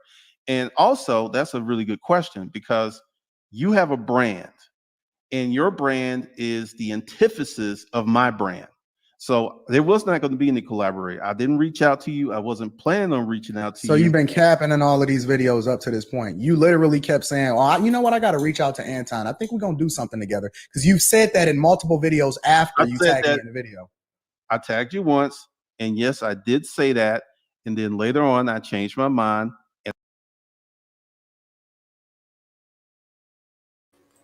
This guy, he is, wow. Are you kidding me? What was your social experiment, sir? Why were you saying those things online, sir? Were you lying then, or are you lying now?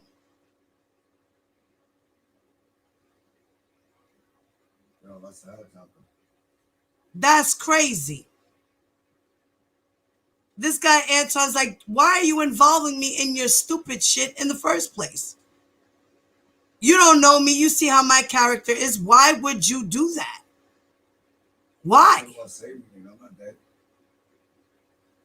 You're capping? What you capping for? This guy is clearly upset. I would be upset if I was Anton too. Like, what the hell are you doing?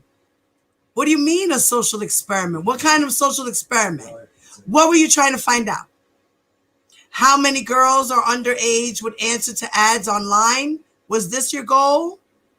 Or was your goal, how many girls can I have sex with in a week?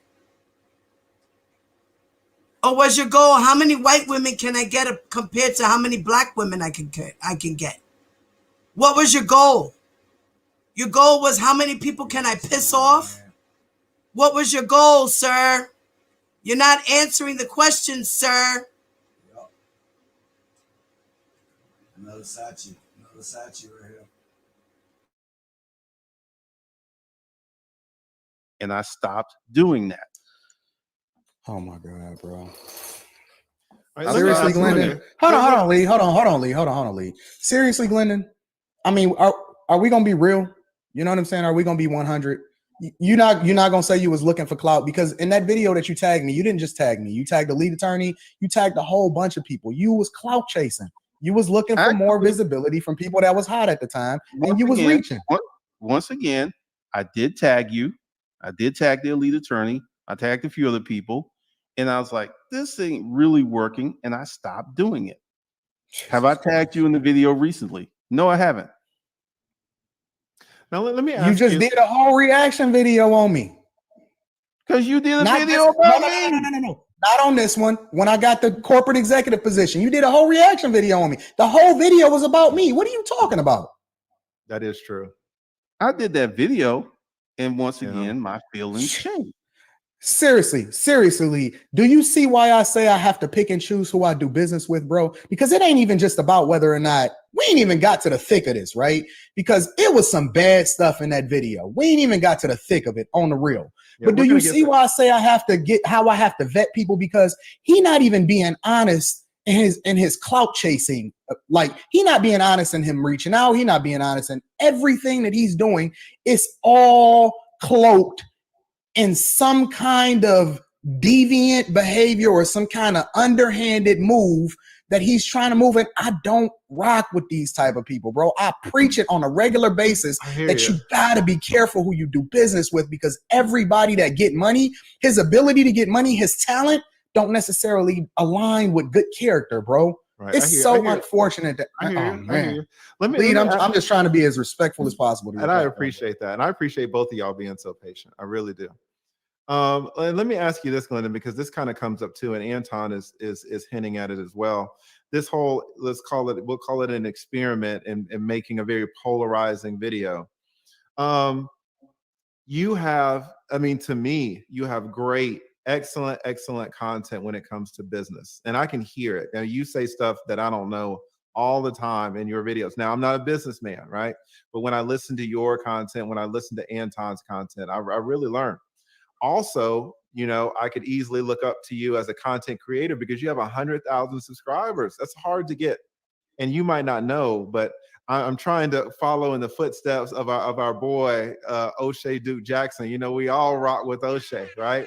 Yeah. And O'Shea put me on, and he set an example for me of helping other people come up. And so I've started, you know, helping other people with their YouTube channels. Do you think like this is the best way to grow a channel? Like, why would you choose this way to launch your channel, to do such a polarizing way involving children? Why do you think that was a good way for all the young? We have a lot of young content creators in the chat who look up to both of you. Both of y'all are extremely strong YouTubers. Like, why? Great question, lead attorney. I hope he answers your question.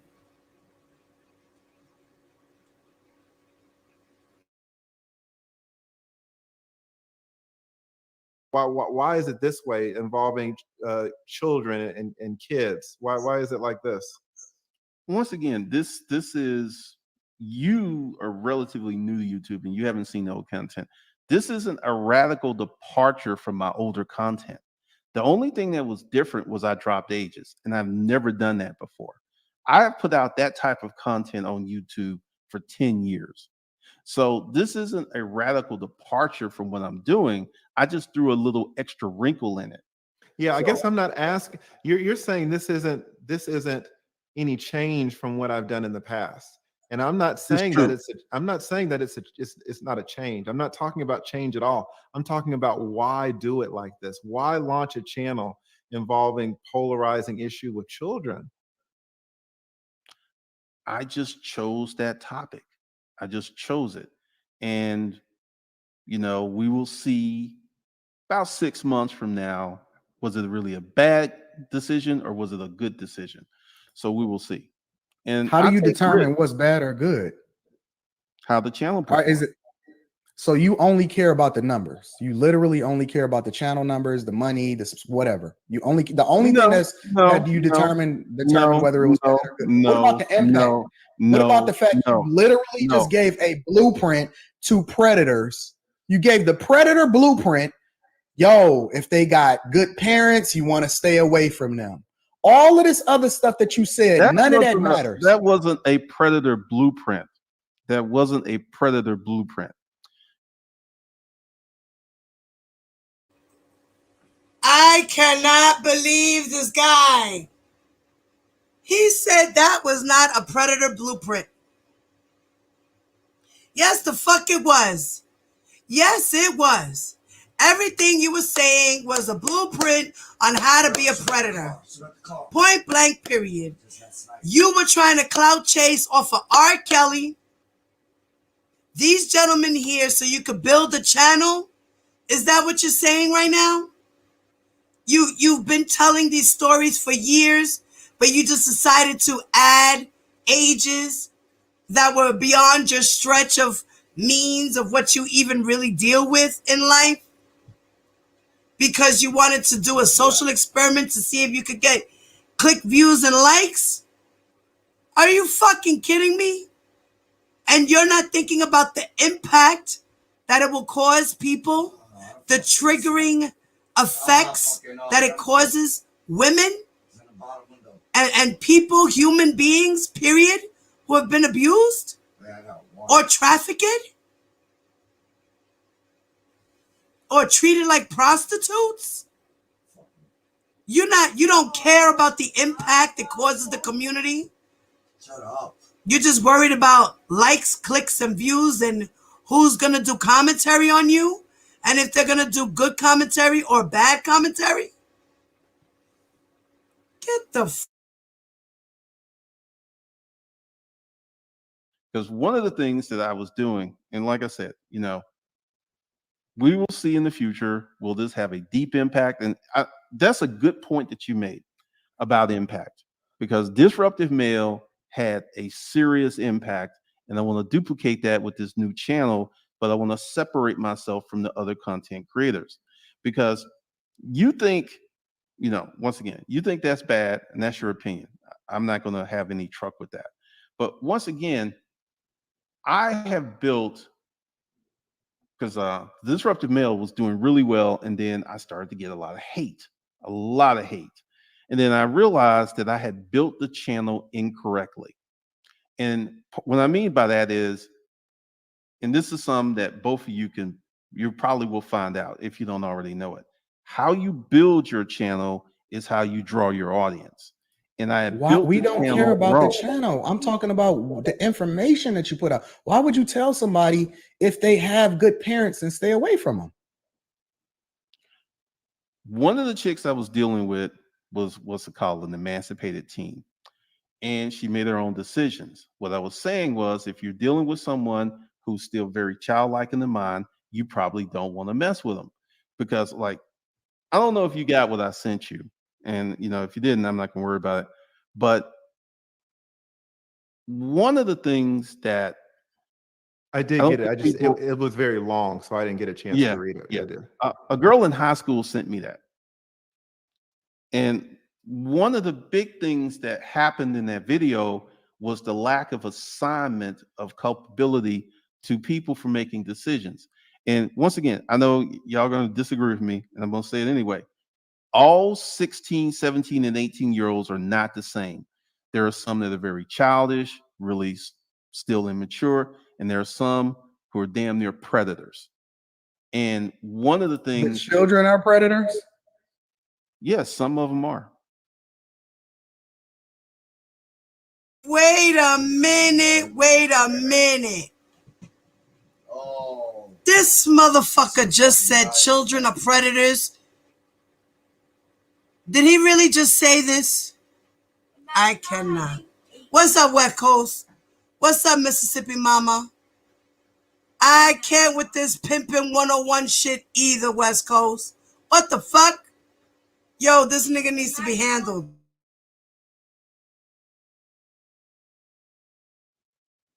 But you said that you wouldn't consider your behavior or R. Kelly's behavior predator behavior.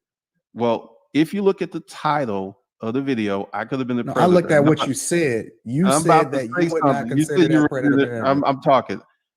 I could have been a predator, and I will give you the like. Yeah, I had girls in high school sending me dirty, explicit pictures, all this other stuff, and I would just delete them. Let's I talk could about have this for a second. I could have easily been a predator if that was my orientation. Let's talk about this for a second, because you mentioned that there was. Wait a minute. The fuck? What do you mean? You could have been a predator because being the fact that you're comparing yourself to R. Kelly, saying that you. Okay, wait a minute. I'm confused. Oh my God, I am very disturbed. I'm disturbed. You're telling me that you could have been a predator,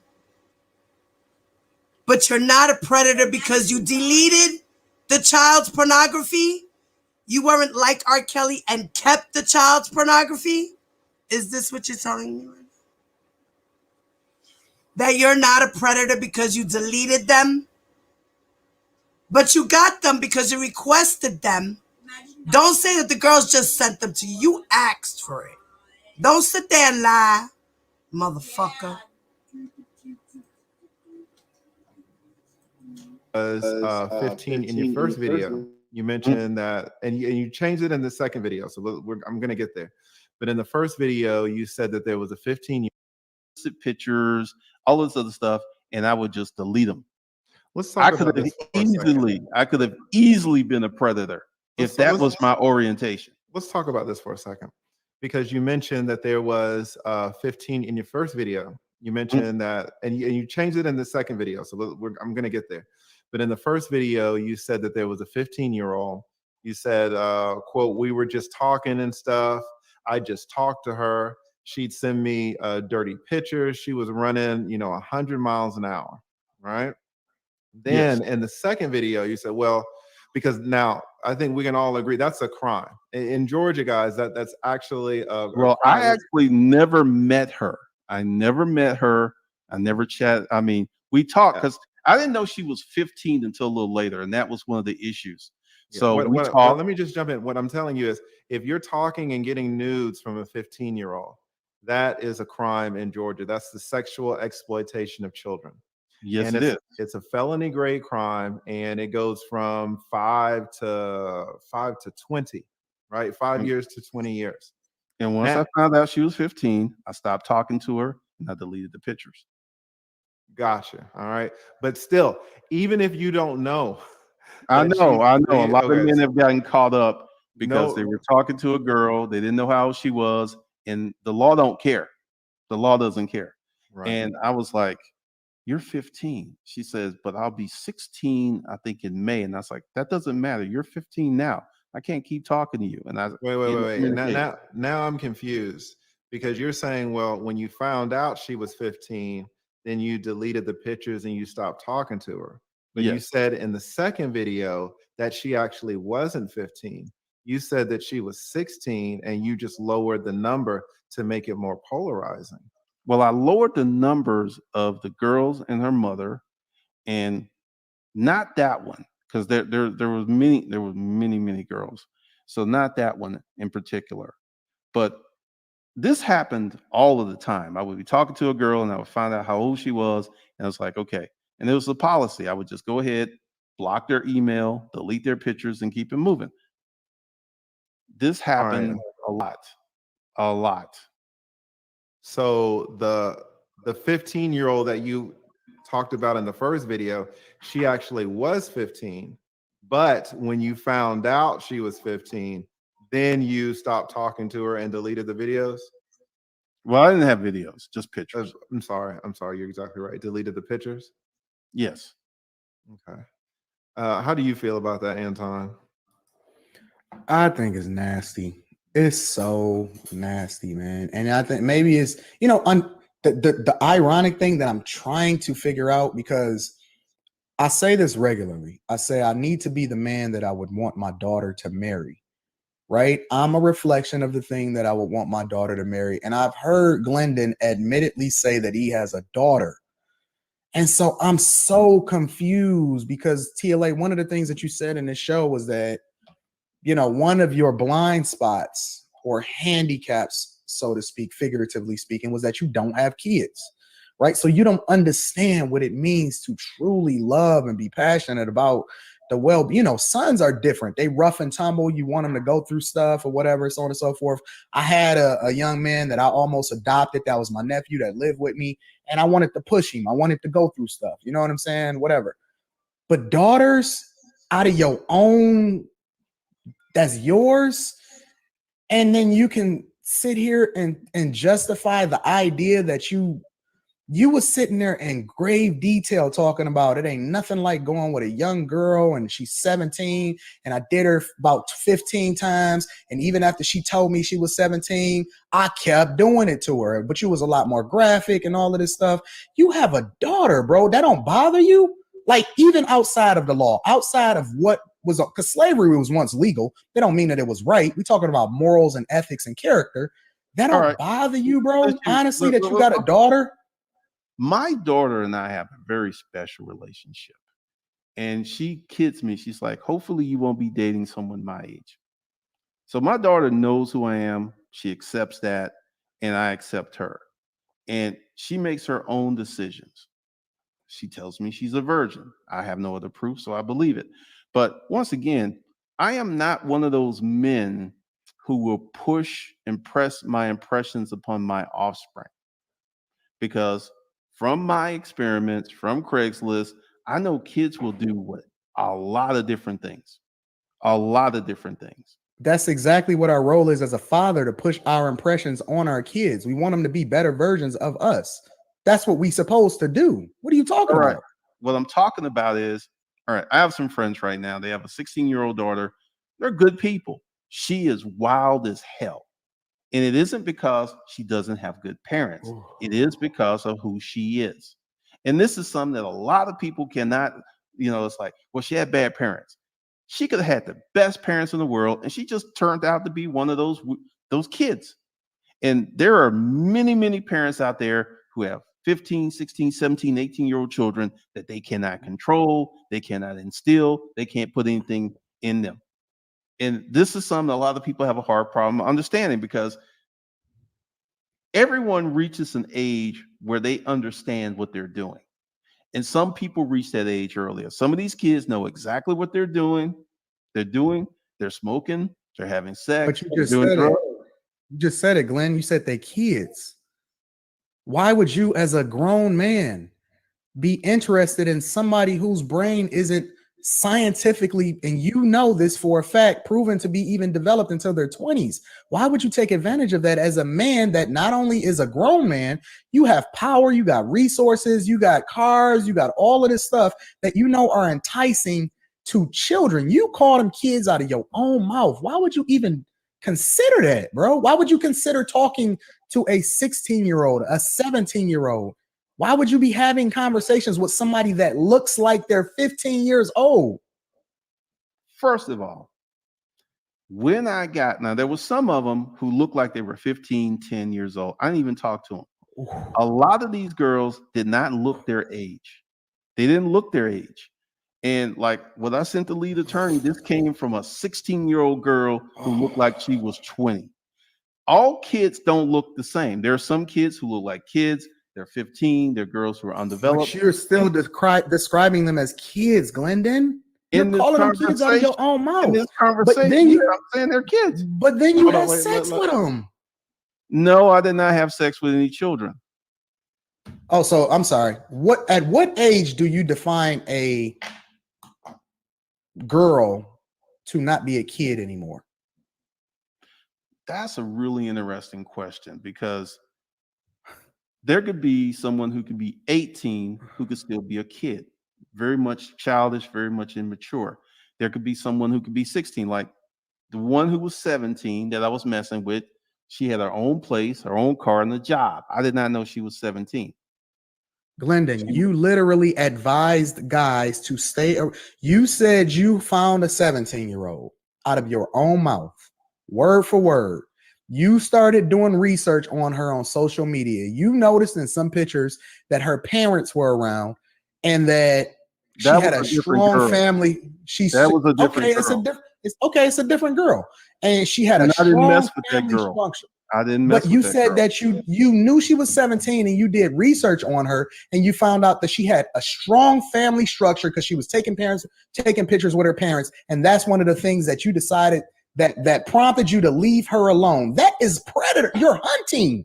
That is predator behavior, bro. That is So literally the definition of a predator. leaving her alone is a predator. I mean, I want you to But listen to you what's in only her left mouth. her alone because she had a strong father and mother in the picture with her. Dude, you don't know how predators operate, and that's a very strong word. Predators. Why don't you predators- talk to us a little bit? What's your definition of a predator? How do predators move? Because I will be honest, it does sound like when you're saying, "Hey guys, the ones that are close to their parents, those aren't the ones you want." When you say, "Oh well, I was doing research on this girl, or I was doing research on that girl," it does kind of, to do research on a girl. It does sound a little bit predatorish, but you have been steadfast in saying that that's not a predator. Kind of, how do you define a predator, and how do you identify a predator's moves? I will define a predator. I used to work at Scottish Rite, and I have seen some of those pictures you have seen of the forcible rape. I've seen that. We had this 8-year-old girl come in who was raped by her father. To me, that is predator behavior. Rape, they don't care. And also, we work with social work. So you're saying because the guy was the father of the girl and the girl was 8 years old, that's a predator. But a guy who goes and puts out ads to look for girls to do sexual activity with him and then goes and investigates the girls once he sees who they are, finds their social medias, sees what their family life is like, and then decides whether to mess with them or not. If they have a strong family background, not to mess with them. And you're telling me you're not a predator, sir? You're a fucking predator, sir. You're a predator. Whether you like 15, 16, 17-year-old girls, you're a predator. You're putting ads out online seeking women, girls. I don't care if they're 10, 12, 13, 14, 15, 16, 18, 19, 20 years old. You're putting out ads to search for women to sexually please you because you're into BDSM. And nobody in their right mind would want to get with you. So you're trying to find somebody who's going to be down with your cause.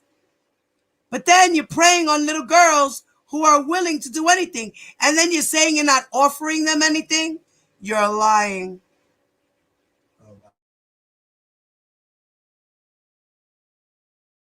So if Predators. it's forcible, you're Well, kind of no. Let me go with it. okay. Forcible is actually worst case scenario. And when you hang out at schools, when you go to arcades, when you're looking for young girls, and this is the thing, I never did that. They came to me.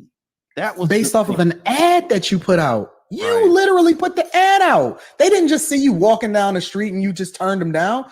You took out an ad. What are you talking about? I took out several ads. Oh, that makes it greater. Jesus Christ, bro. Well, All right. So Honestly, Glenn, man to man, just listen. You don't see anything that don't make sense in this conversation, honestly? Well, nothing in this conversation is going to make sense to you because of the way that you think. No, I'm asking you personally. I know what makes sense to me. I'm asking you, do you, like, when you go to sleep at night and you think about the video that you put out, or forget the video, the behavior that do you go to bed with a clear conscience, like, you know what, everything is on the up and up, everything is good, none of this bothers you at all whatsoever? I will say the person that I was 20 years ago, no, it doesn't bother me at all. And there's more, and there will be more stuff on that channel. But one of the things is I was having these experiences, and it wasn't like that many. It wasn't like 20, 30. It wasn't that many. I was in a different state of mind back then, and I was doing, as the elite attorney said, all kinds of shit. So I never forced anyone to do anything. I never took any advantage. I never lied to anyone. So yeah, my conscience is clear. I never forced myself on anyone, and I gave them options to leave, and they didn't leave. So no, Glendon, I don't. you literally hold on, said, wait, hold on. Now let's talk about this. Let's talk about the second. Lead, I need a break, bro. Oh, Honestly, I need a break, bro. Let's talk about the second incident where you were talking about you were kind of propositioned to be a bull, right? Which is a huge thing in Atlanta. I don't know if you guys, of course, you know, Glendon, but a lot of the people in the chat that don't know, if if you're a black guy and you're 6 foot, you could absolutely be hunted in Atlanta. And some nice white woman, 44 years old, will come up to you and say, hey, do you want to come over and get in the hot tub? And she's there with her husband, so you think it's all good. Go over to their house and see what happens. Right? It will be a There's a whole community of that. There's a whole community of poly in Atlanta, whole community of swingers. And Atlanta is for real, right? And so you talked about this one. And listen, it seems like between the consenting adults, there's no problem with it. Everybody go to town in Atlanta, fine. You mentioned this one incident where you were interacting with a mother who had a 16 and 17-year-old, and the mother was sending you photos of the 16 and 17-year-old, and so you went over there. So you went over there, and basically, the mother pulled out your penis and started sucking it, and then had the daughters suck it. And a lot of people were like, damn, because even though the 16 and the 17-year-old are over 15, right? It's still a crime. Both you and the mother are committing crimes in that instance, because the children are under 18. And they're not as harsh as the child exploitation crimes. But there's. Okay, guys. Hello, everyone who's just walking in the building. Hey, Sarah. Hi, Livy. Karen, what's up, mommy? Okay. This gentleman, his name is Glendon Cameron. And a few weeks ago, he had put out a video stating that he can relate to R. Kelly, and that, what is a predator? And he also talks about his situations and experiences that he's had, and that he likes to put out ads in Craigslist to lure women and girls to come to his home and have sexual activities with him. And he's also explained that he's into S&M, which we know is sadomasochistic, bondage and things of that nature, right? S&M, whips, chains, and all of that. So, if you get a chance, go back to the beginning of my video.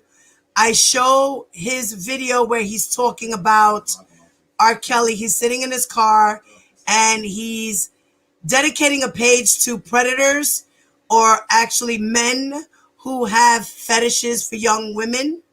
And he explains the do's and the don'ts on what to do. So yeah, when you guys get a chance, watch the replay.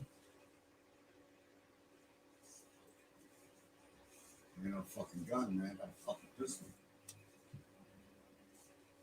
He needs to run across traffic. Worst thing I can fucking pick up a fucking sniper. I suck at this shit. Yeah, exactly, Karen. Yes, girl. Yes. Hey, real world. Shit, yo. Yes, they are.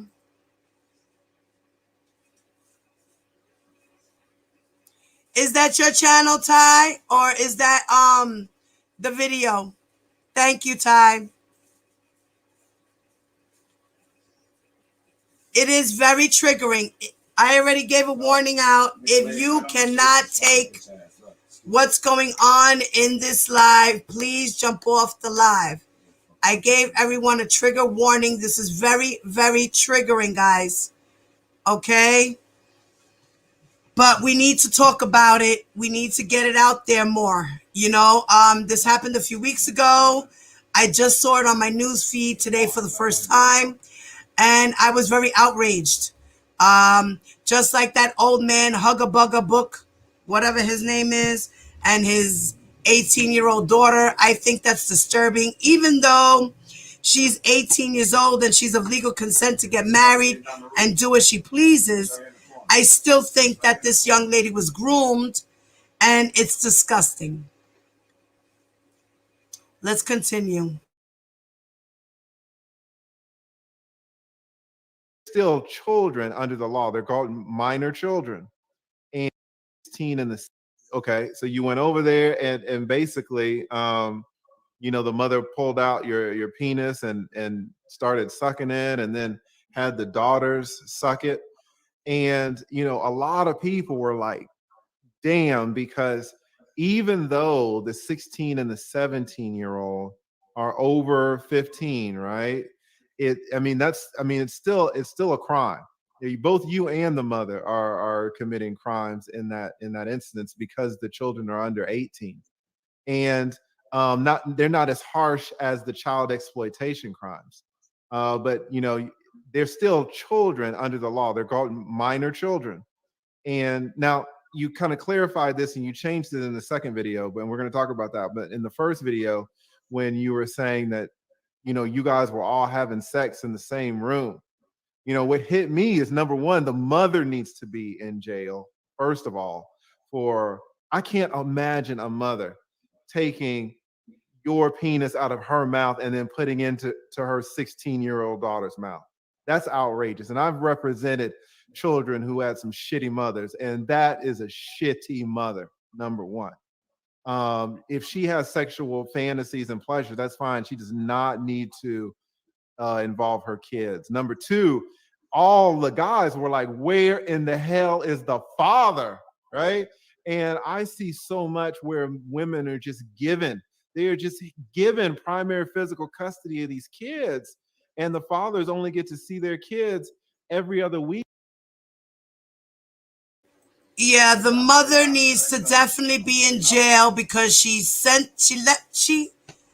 literally told her daughters, this is what you do to a black man. This is how you please a black man. I dropped one of them. This man took her daughter's virginities in front of her. Ah, fuck, I got up. Damn. I got back up, though. He got me.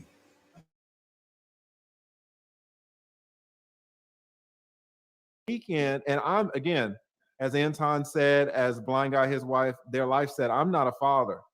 But I cannot imagine if I fought to get 50-50 custody and that judge denied me and said, no, this is the mother. And then that mother has my 16-year-old and 17-year-old sucking random dick. Oh, I mean, as a Exactly, non-father, Ty. I can't imagine it, right? But then you went on in that first video to talk about how the 16 and 17-year-old, they were virgins, and how the 16-year-old was saying that it hurt. Like, it hurt. And the mom was like, oh, you know, we're going to open up that pussy. A crazy story. Now, in the second video, to be fair, in the second video, you said, well, actually, they weren't 16 and 17, both of which are crimes, right? And not only for you, but also for the mom. But they were 18 and 19, which takes them out of the minor child category. So now it's all gain, right? But I want to ask you as a man, because I typically review celebrities who make really risky decisions, sometimes bad decisions. To be a man of your stature and to have so much, to go to a random house where you don't know what the hell is going on. You don't know if anybody's waiting in the closet for you. You don't know if these white women are going to scream rape. How is it that a man of your stature can participate in such risky behavior? Well, first of all, that's not something I would do today. So I do get Okay. your point. I would Okay. not do that today. 20 years ago, it was a different time.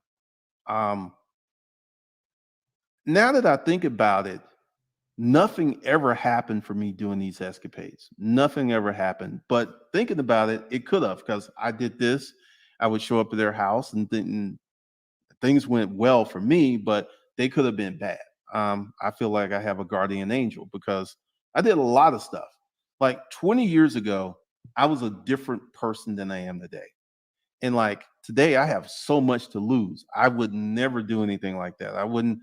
And it's changed because I'm not going to get into it on this show, but there's a lot more that went down, way more. And the folks who were watching the Disruptive Mail know about some of these things. So I feel that as I got older, because there was some other stuff that happened that kind of changed my behavior. I didn't get in trouble or nothing. It's just I will share this, and Were this is these negative things? Because it might help to share. Because no, I want to Glenn, share. okay, There was because this we one we married have woman. we have a lot of 25-year-old, 27-year-old black men in the chat, some of whom really follow you. And they're looking at me, they're looking at you, they're looking at Anton for guidance, because a lot of these young men, didn't grow up with fathers in the home. All right, And so it's helpful to talk about some of the negative things that have helped shape the man that you say you are now, right? And not just give them all the crazy stories, but well, also some of the risks. this is one. I'm going to bring it on the channel the other night, but one married woman I was messing with, her husband went to her phone. He got my address and he showed up at my house with a gun. He wanted to shoot me. And I invited him in and I poured him a drink and we sit down to discuss his wife. Craziest thing that ever happened. And that didn't actually stop me. It just kind of, because he left. He didn't shoot me. But now looking back, I was like, that was crazy as hell. Like once again, I was such a different person 20 years ago. Were Such a you on different person. drugs back then, or how is it? Like, how old were you No, back then? It just 20 seems years like, ago, I was 34. Jesus Christ. I've never done a drug in my life. I don't even drink. It was just, you mentioned the swingers, and I was part of that lifestyle, and that's a It's so very compelling. It sucks you in, and I actually had to take a year off where I just didn't have sex, didn't engage with anyone to calm down because I felt that I was getting out of control. So that's one of the things that happened. Um, and this may sound really dark, but I had one of these chicks fall in love with me, and she got hurt really, really bad. And that's one of the things that got me to thinking about changing my ways. How old So was she? 42, How did she get hurt? same thing. Ads. I mean, guys, if I could just, man, all right. I had every man's dream, their ability to, because I had some ads like this is direct response marketing. I had ads that performed really well, and I weeded out the ads that didn't perform well. So I would run the ads every day. It took me about 15 minutes, and I would have 20 to 30 women respond to these ads every night. And then I would go through, it's like, no, I like her, I like her. And this was my life for 10 years. And it got Wow. very addictive. It got very That's self-indulgent. every man's dream. Every man except Anton Daniels. Yeah. I mean, like I don't. For all the men in this chat who come back to this replay, watch this video, is this every man's dream? To write ads and to have women, maybe 20, 15 women respond to you, to have sex with women, different times of the day, different women all day, day in and day out. Is this really a man's dream? Please answer me that. Put your comments below in the video. Thank you. I'm really curious.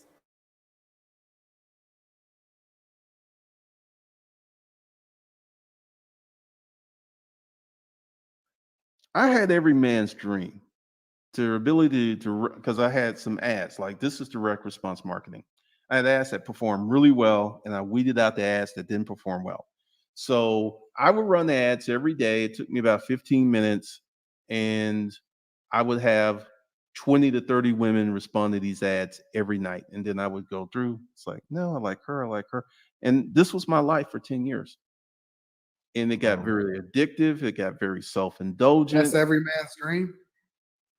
Every man except Anton Daniels. Yeah.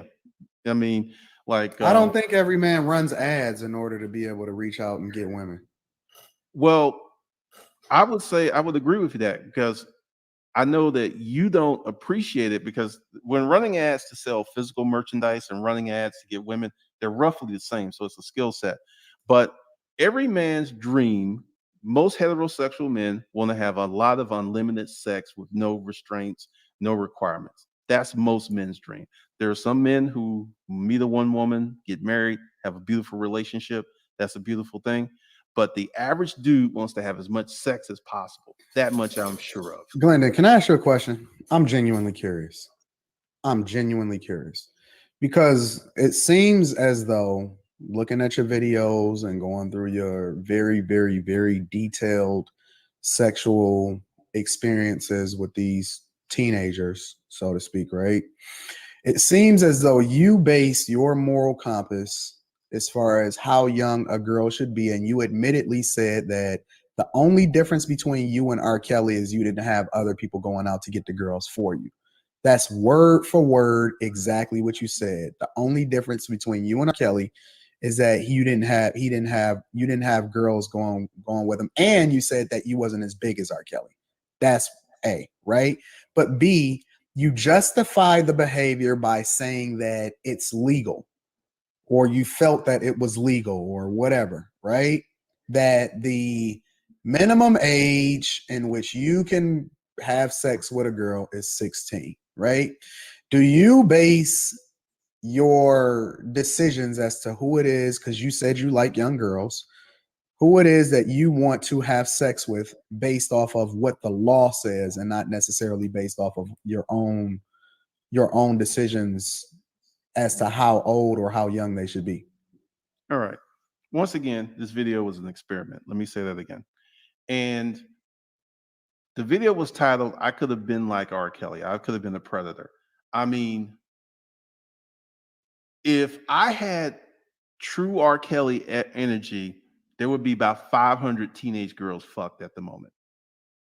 And I didn't do it because I like girls with titties. I like ass. And a lot of these girls, they were young and they were undeveloped and they didn't appeal to me. So, and once again, because I worked at Scottish Rite, I know that a lot What's of Scottish Rite? Scottish Rite is a children's hospital. It's a hospital down here. And we had social workers, and we would have children come in who were raped, molested, and all this other stuff. And pedophiles don't change behavior. They are who they are. And I never actually dove into like this one girl. She said she was 16, but she must have been like 10 years old. And I'm just like, why are you on here? Why are you emailing me? You should be playing with dolls and stuff.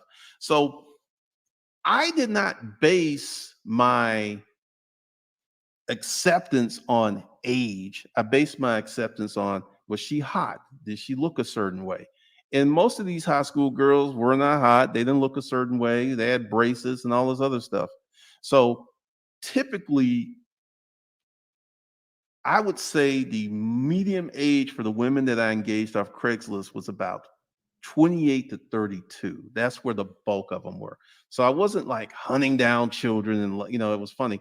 But in that video, it was an experiment, and we will see how it goes because a lot of people got outraged.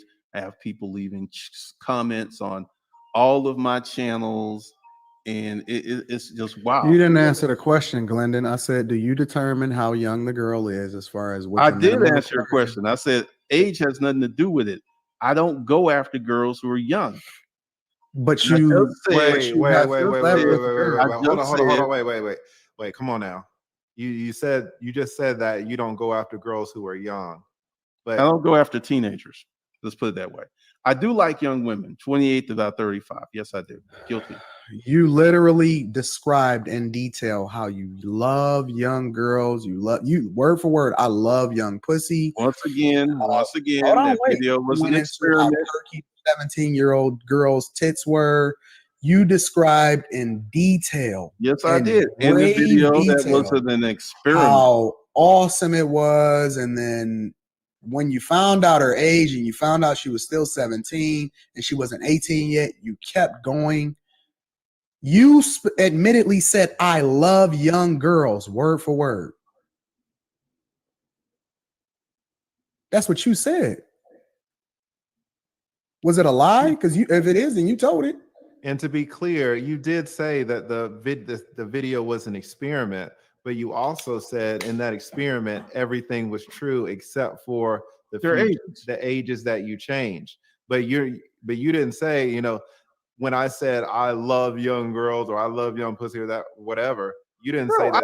I do like young women, 28 to 32. I am 54 years old. I do like them. I don't like teenagers because one of the things is you can't really talk to a teenager. They don't have no life experience. Here's the thing, because you described R. Kelly's appetite. And, I thank you for this because you said in that video, you said the normal man does not have that appetite. And I think that's something that a lot of women need to hear, right? We're not going to cast, what's going on in the kink community to all men, right? No. But what R. Kelly did, most wait, men can't get with that. right. But what you did say is that you kind of have that appetite. And you said, and this is a quote, there is something special about fucking a young girl that doesn't have a lot of miles on her.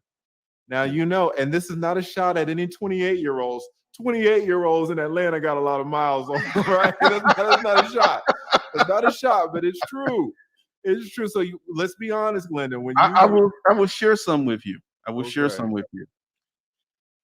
I managed to meet 4 millionaires through these ads, and I managed to meet many women who were 20 something to 30 something that didn't have a lot of miles on them because it was crazy because I was like, you're 32 and you've only been with 3 men. It is crazy. So during these exploits, if you will, I learned a whole bunch about women, and that's one of the reasons I feel that the Disruptive Male channel was so popular and was so impactful. And once again, I deleted those channels, but I didn't put them up. But I never talked about this stuff. And once again, it's just an experiment. We will see how bad it goes because, like I think, part of it is it didn't go as big as I thought it would, which this is why you run experiments. And this is something I've done my whole YouTube career. I've put out content just to see how people react. And once again, we will see because I also have my own platform, the disruptivemale.org. And there is none of this stuff on this training platform, none of this stuff. So this is the first time in 12 years I even talked about it, which if it was a habit or a pattern, I think it would have came out long before now. Let me ask you, you said that this experiment didn't go as well as planned. So what would you have changed in your first video to make it go as well as planned?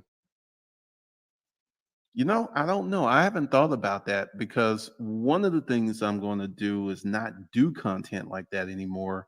And I'm going to, because one of the things I learned is that when you tell a story, you got to tell the story the correct way. And I did a poor job of telling that story because I didn't talk about this was 20 years ago. I didn't talk about none of that stuff. So that's one of the things I learned. I probably will not repeat this experiment. There's just no point because it did what it did, and I will just try some other experiments. So I would not redo this one. It makes no sense to redo it. Glendon, you don't think that you being a platform, having a large voice and a platform and a content creator, that you need to be more responsible for how you affect other people, negative or positive? I do feel overall that I have a very positive impact on people. He has a very positive impact on people, guys. Very positive. He's so positive that he decided to do a social experiment, so he says, because of the things that he did in his past. He doesn't do that anymore. He's full of shit. He's full of shit. Yo, Sachi.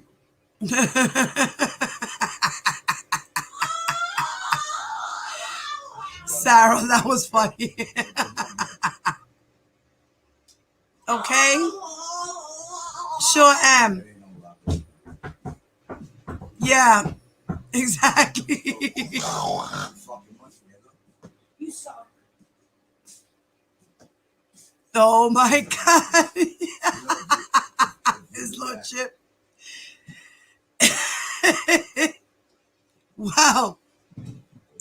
I don't know how much longer this video has, but I don't know if you guys want to finish hearing it out or I should stop here. Give me a 1 in the chat if you guys... Give me a 1 in the chat if you guys would like me to continue with this interview, or put a 2 in the chat if we should just stop right here.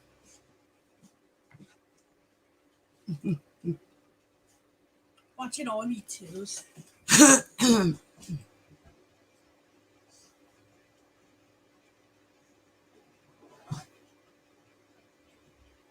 Okay, so we shall continue.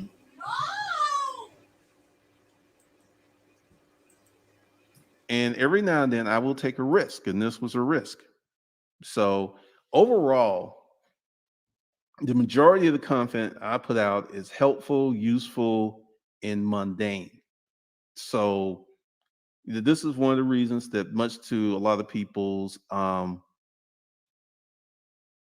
irritation, that so many people rock with me, because I've literally helped thousands of people start businesses. And Yeah, but you know, character without morals or principles, money doesn't make you a better person. It just makes you more of what you already are. yeah, money's an amplifier. I agree 100% with that. And once again, I've done crazy. I have done crazier stuff than this, and this is what's wow. This is just the first one that hit like this. I've done crazier stuff than this, not with little girls, but just business and videos and content. So is it fair to say this is probably just the tip of the iceberg, though, Glennon? Like, for example, like you admitted to sleeping with the 17-year-old and all of this other type of stuff. I'm assuming that you've slept with more than just that one 17-year-old, right? No, it is not the tip of the iceberg.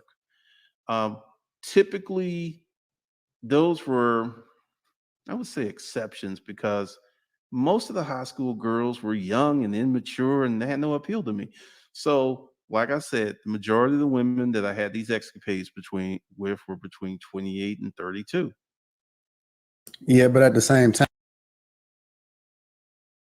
Last couple of minutes ago, he said 24 and 34 in his video. Now he's saying 28. So this nigga's lying. it doesn't mean that that was the only high school girl that you ever slept with, though, Glendon. I mean, if we're gonna keep it 100, then keep it 100. We can keep it 100. Like, we here now. That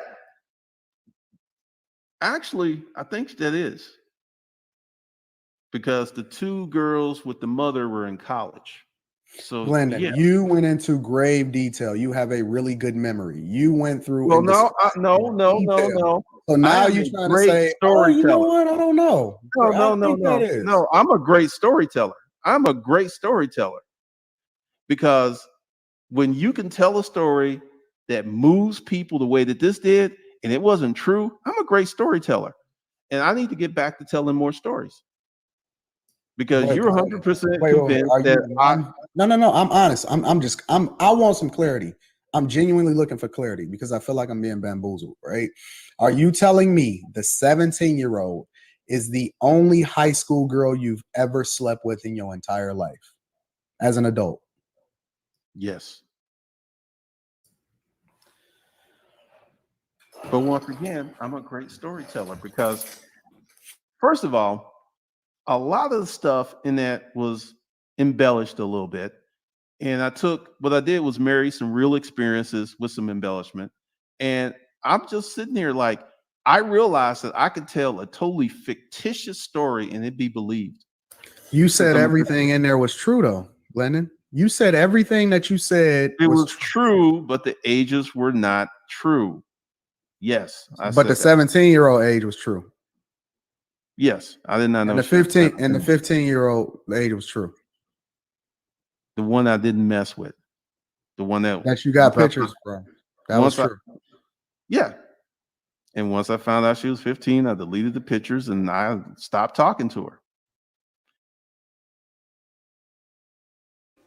What about the two girls that you did with their mother? How old were they? And you said they were in college, but I could have sworn you said they were young in the other video. Yeah. You like to embellish stories. Sir, please do me a favor. Do not go around telling fabricated stories about sexual abuse or abusing women. Please don't do that. If you're lying, that is not a cool thing to do. This is not something to joke about or to get a reaction off of people. There's really people being abused out here. And because of people like you is the reason why a lot of people don't get believed.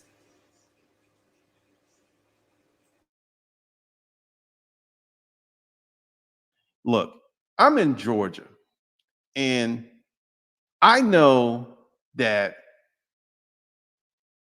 just talking to some of these girls could put me in jail. This I knew. And that's once I found out how old they was, I just stopped talking and deleted the pictures and removed them from my computer and kept it moving. There are many people who say I'm a pedophile, which is kind of interesting because if they knew the true definition of pedophile, pedophiles don't change. They don't date older women. But you do identify with R. Kelly, and you said that the only difference between you and him was that he had people go out and get his girls for him.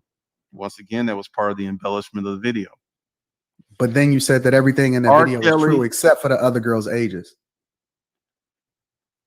R. Kelly is beyond kinky. And I will say I have some of that energy because some of the things I participated in, I'm not going to get into it here, was just kind of wild. It was kind of wild.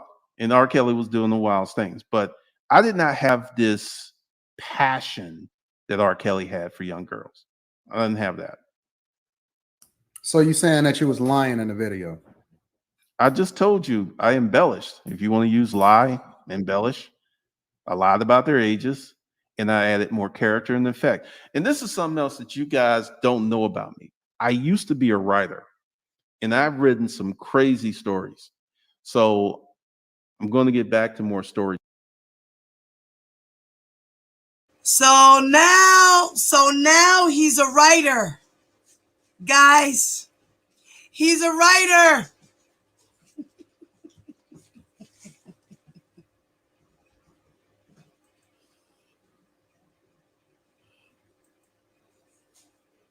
He's a writer now, y'all. He likes to tell crazy stories. He's a writer.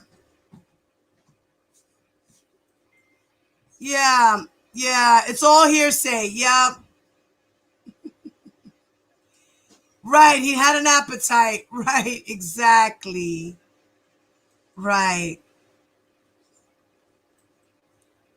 Right. Exactly. That's why he's a clown.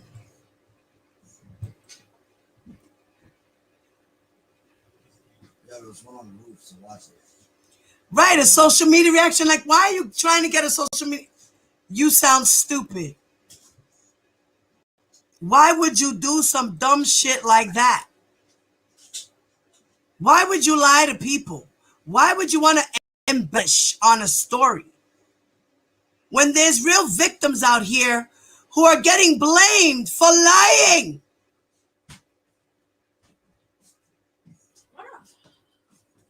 You fucking piece of shit. He's a piece of shit. That's it. That's all. Retelling. But Glendon, I guess, and you know, as a new content creator, or relatively new content creator, especially as compared to you guys, how is it that you can make videos where you say that you embellish and then you turn around and make another video and expect people to believe what you're saying in the next video? Well, this is one of the things, because this is something I don't do all of the time. This is actually the first time I've done this. And one of the things that I've learned is, and you guys have learned this too, that people on YouTube have very short memories. You could do one thing one month and next month do something totally different. And most people will just go with it. So I don't do this often. Like I said, this is the first time I've ever done this, and we will see what the results are in 6 months. But if you had it all over to do again, knowing how this turned out, would you run this same experiment? probably not. Why Probably not? not. Well, one of the things is, let me think about that. I consider the failed experiment. I consider it a failed experiment. So knowing what I know now, I would not repeat this experiment. It didn't Why do is what I that? wanted to do. That's what I guess I'm asking though. Like, how would you change it to make it do what you wanted it to do? Would you make it more polarizing? I would not do it all over again. I wouldn't make it polarizing. Because one of the things I learned when you run an No, but experiment, not that you would do it again. Just, you know, hypothetically, for this video to do what you wanted it to do, what would you change? Not that you're going to do it again, but just hypothetically, what would you change in that first video to make it do what you wanted it to do? I wouldn't even consider redoing the video, even from a hypothetical standpoint. Because once I get real data and I have real data to look at, that's how I make my decisions. So I wouldn't even hypothetically consider redoing this video. Do you have anybody in your inner circle? I got a He's trying to research data. What fucking data are you researching? I want to see your stats. I want to see your data, sir. I want to see your data. He wanted attention, but he thought he would get more support than negativity. Yeah, right. Exactly. Some pretend to be gay or more popular. It backfires. We in the last days. Only experiment he had is with teenage girls. Like, what the hell? For what company? Exactly. Lordship, he said he was doing all of this for a social experiment to see the reaction he would get. He would get more subscribers, to bring up his channel, things of this nature. This is what he did. He's full of shit, is what he is. Last Saturday fireworks. OMG. Let's continue. This video's got an hour and 18 minutes.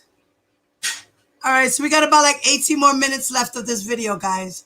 A lot of people around me, including my wife, that always hold me accountable. When she see me going off the deep end on something, she like, hold on, Anton, let's think about this for a second. Do you have anybody close to you that you Yes. rely on as a part of your network? And they say, I got several Glendon, I don't friends. know if that's a good idea.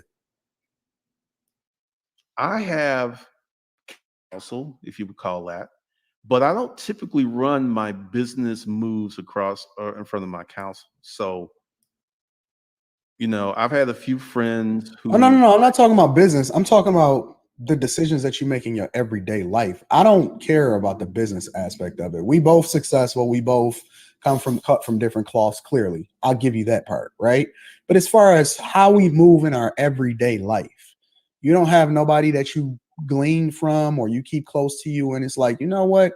Hold on, Linda, man. Maybe that's wrong or maybe that's right. You don't have nobody next to you that holds you accountable. My everyday life is pretty damn boring. So I've got some people I talk to, but I don't typically run my YouTube decision makings uh, across other people. So for YouTube and business, No, not YouTube. I consider YouTube business. I'm talking about like just life outside of the camera.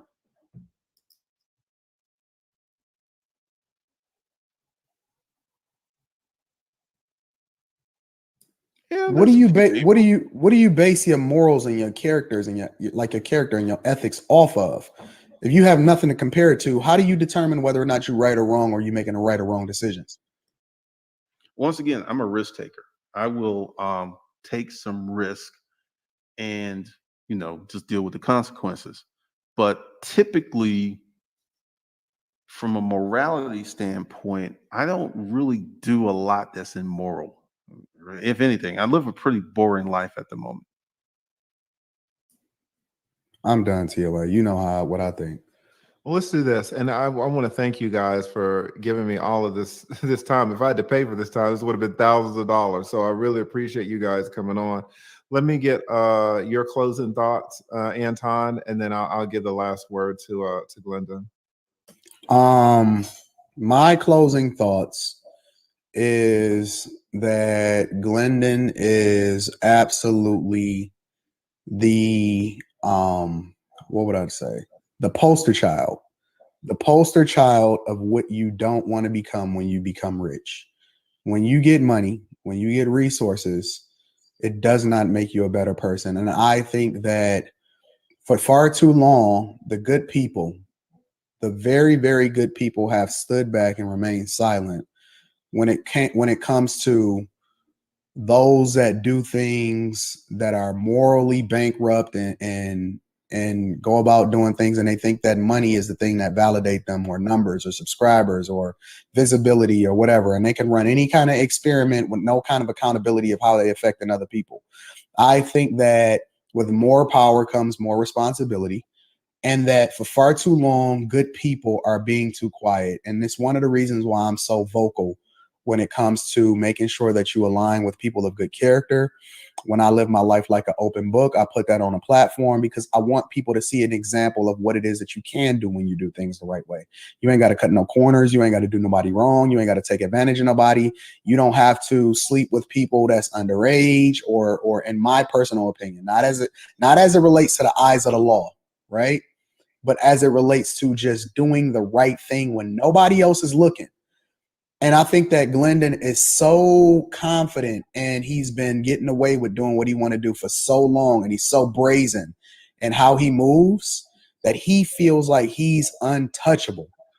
But I'm just going to tell you, Glendon, one day, honestly, and this is just my personal opinion, one day, I don't know if it's going to be the last day you on this earth. I don't know if it's going to be tomorrow. One day, you're going to have to be accountable for the things that you did on this earth. You going to have to be accountable. You going to have to own every little girl that you slept with. It's going to come back to you. And I just pray. I pray, honestly. I fell on my knees. I told my followers this morning, I said, I prayed for you. I genuinely petitioned God on your behalf, and I said, show this man himself. help him to understand how he can do things differently, and in some way, shape, or form, bless him to use his platform to actually pour into this world instead of leaving it worse as a result of him being here. Man, you got to do better. You got to do better. We have a platform, and that comes with more responsibility. People look up to you. They love you. They support you. They rock with you. And I truly believe that you can do the right thing. But as of right now, if you continue on the path that you're doing, it's just leading to more destruction of more people, and you're going to have to account for that one day. That's it. That's all I got, bro. Okay. Thank you so much, Anton. Really appreciate it. And Hey, keep doing your thing, Lead. I'm out. I'm rocking out, bro. no problem. Thank you. And thank you also as well, Glendon. What you have any kind of closing remarks? Well, to echo on that, I'm accountable to my students. I'm accountable to the people in my life. So there is a lot of accountability.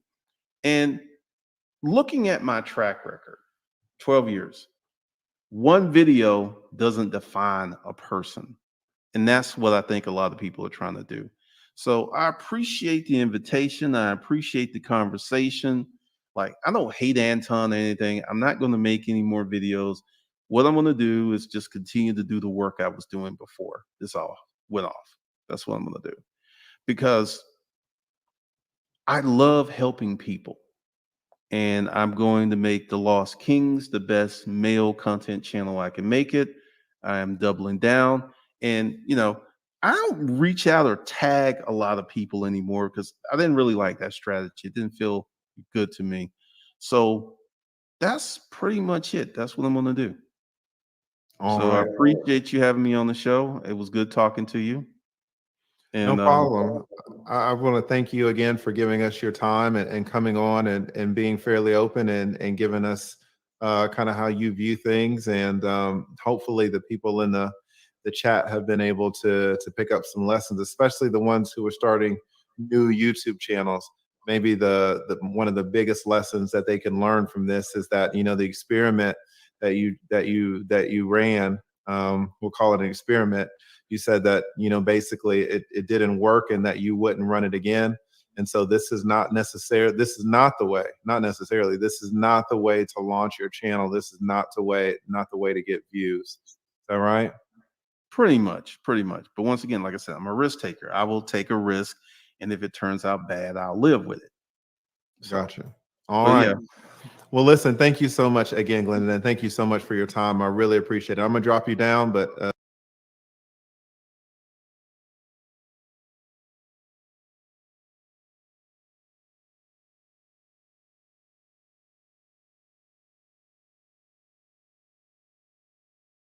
Shit. Lordship, you and Latanya Jones. Lord have mercy. You fucking talking shit. That's Phil. I got 3. You're absolutely right. One video can destroy your credibility. No. I don't want to hear that shit. And the moral of the story is don't be a jerk.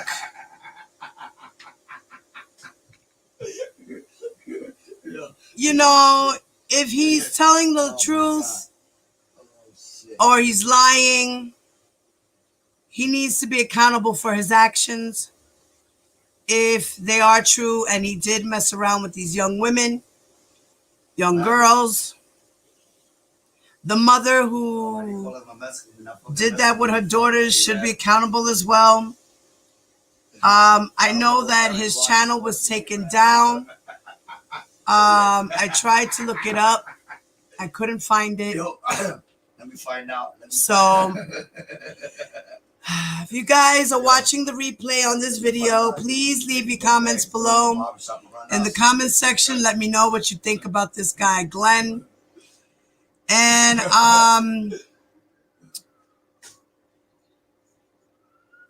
for all the survivors of men like this, stand up. Stand up, say something, speak up, tell your truth, tell your story. Don't be scared. Tell someone. Be brave. We can't let men like this continue to do things like this to young women, children. and boys. And on that note, please don't forget, guys, to please hit the like button on your way out if you didn't already. And if you're not subscribed to my channel, please hit the subscribe button, the notification bell on the side. Make sure you hit it twice, so you make sure you put it on all, and you will get all my content as it comes out. And Diva Divine Light is out. Peace.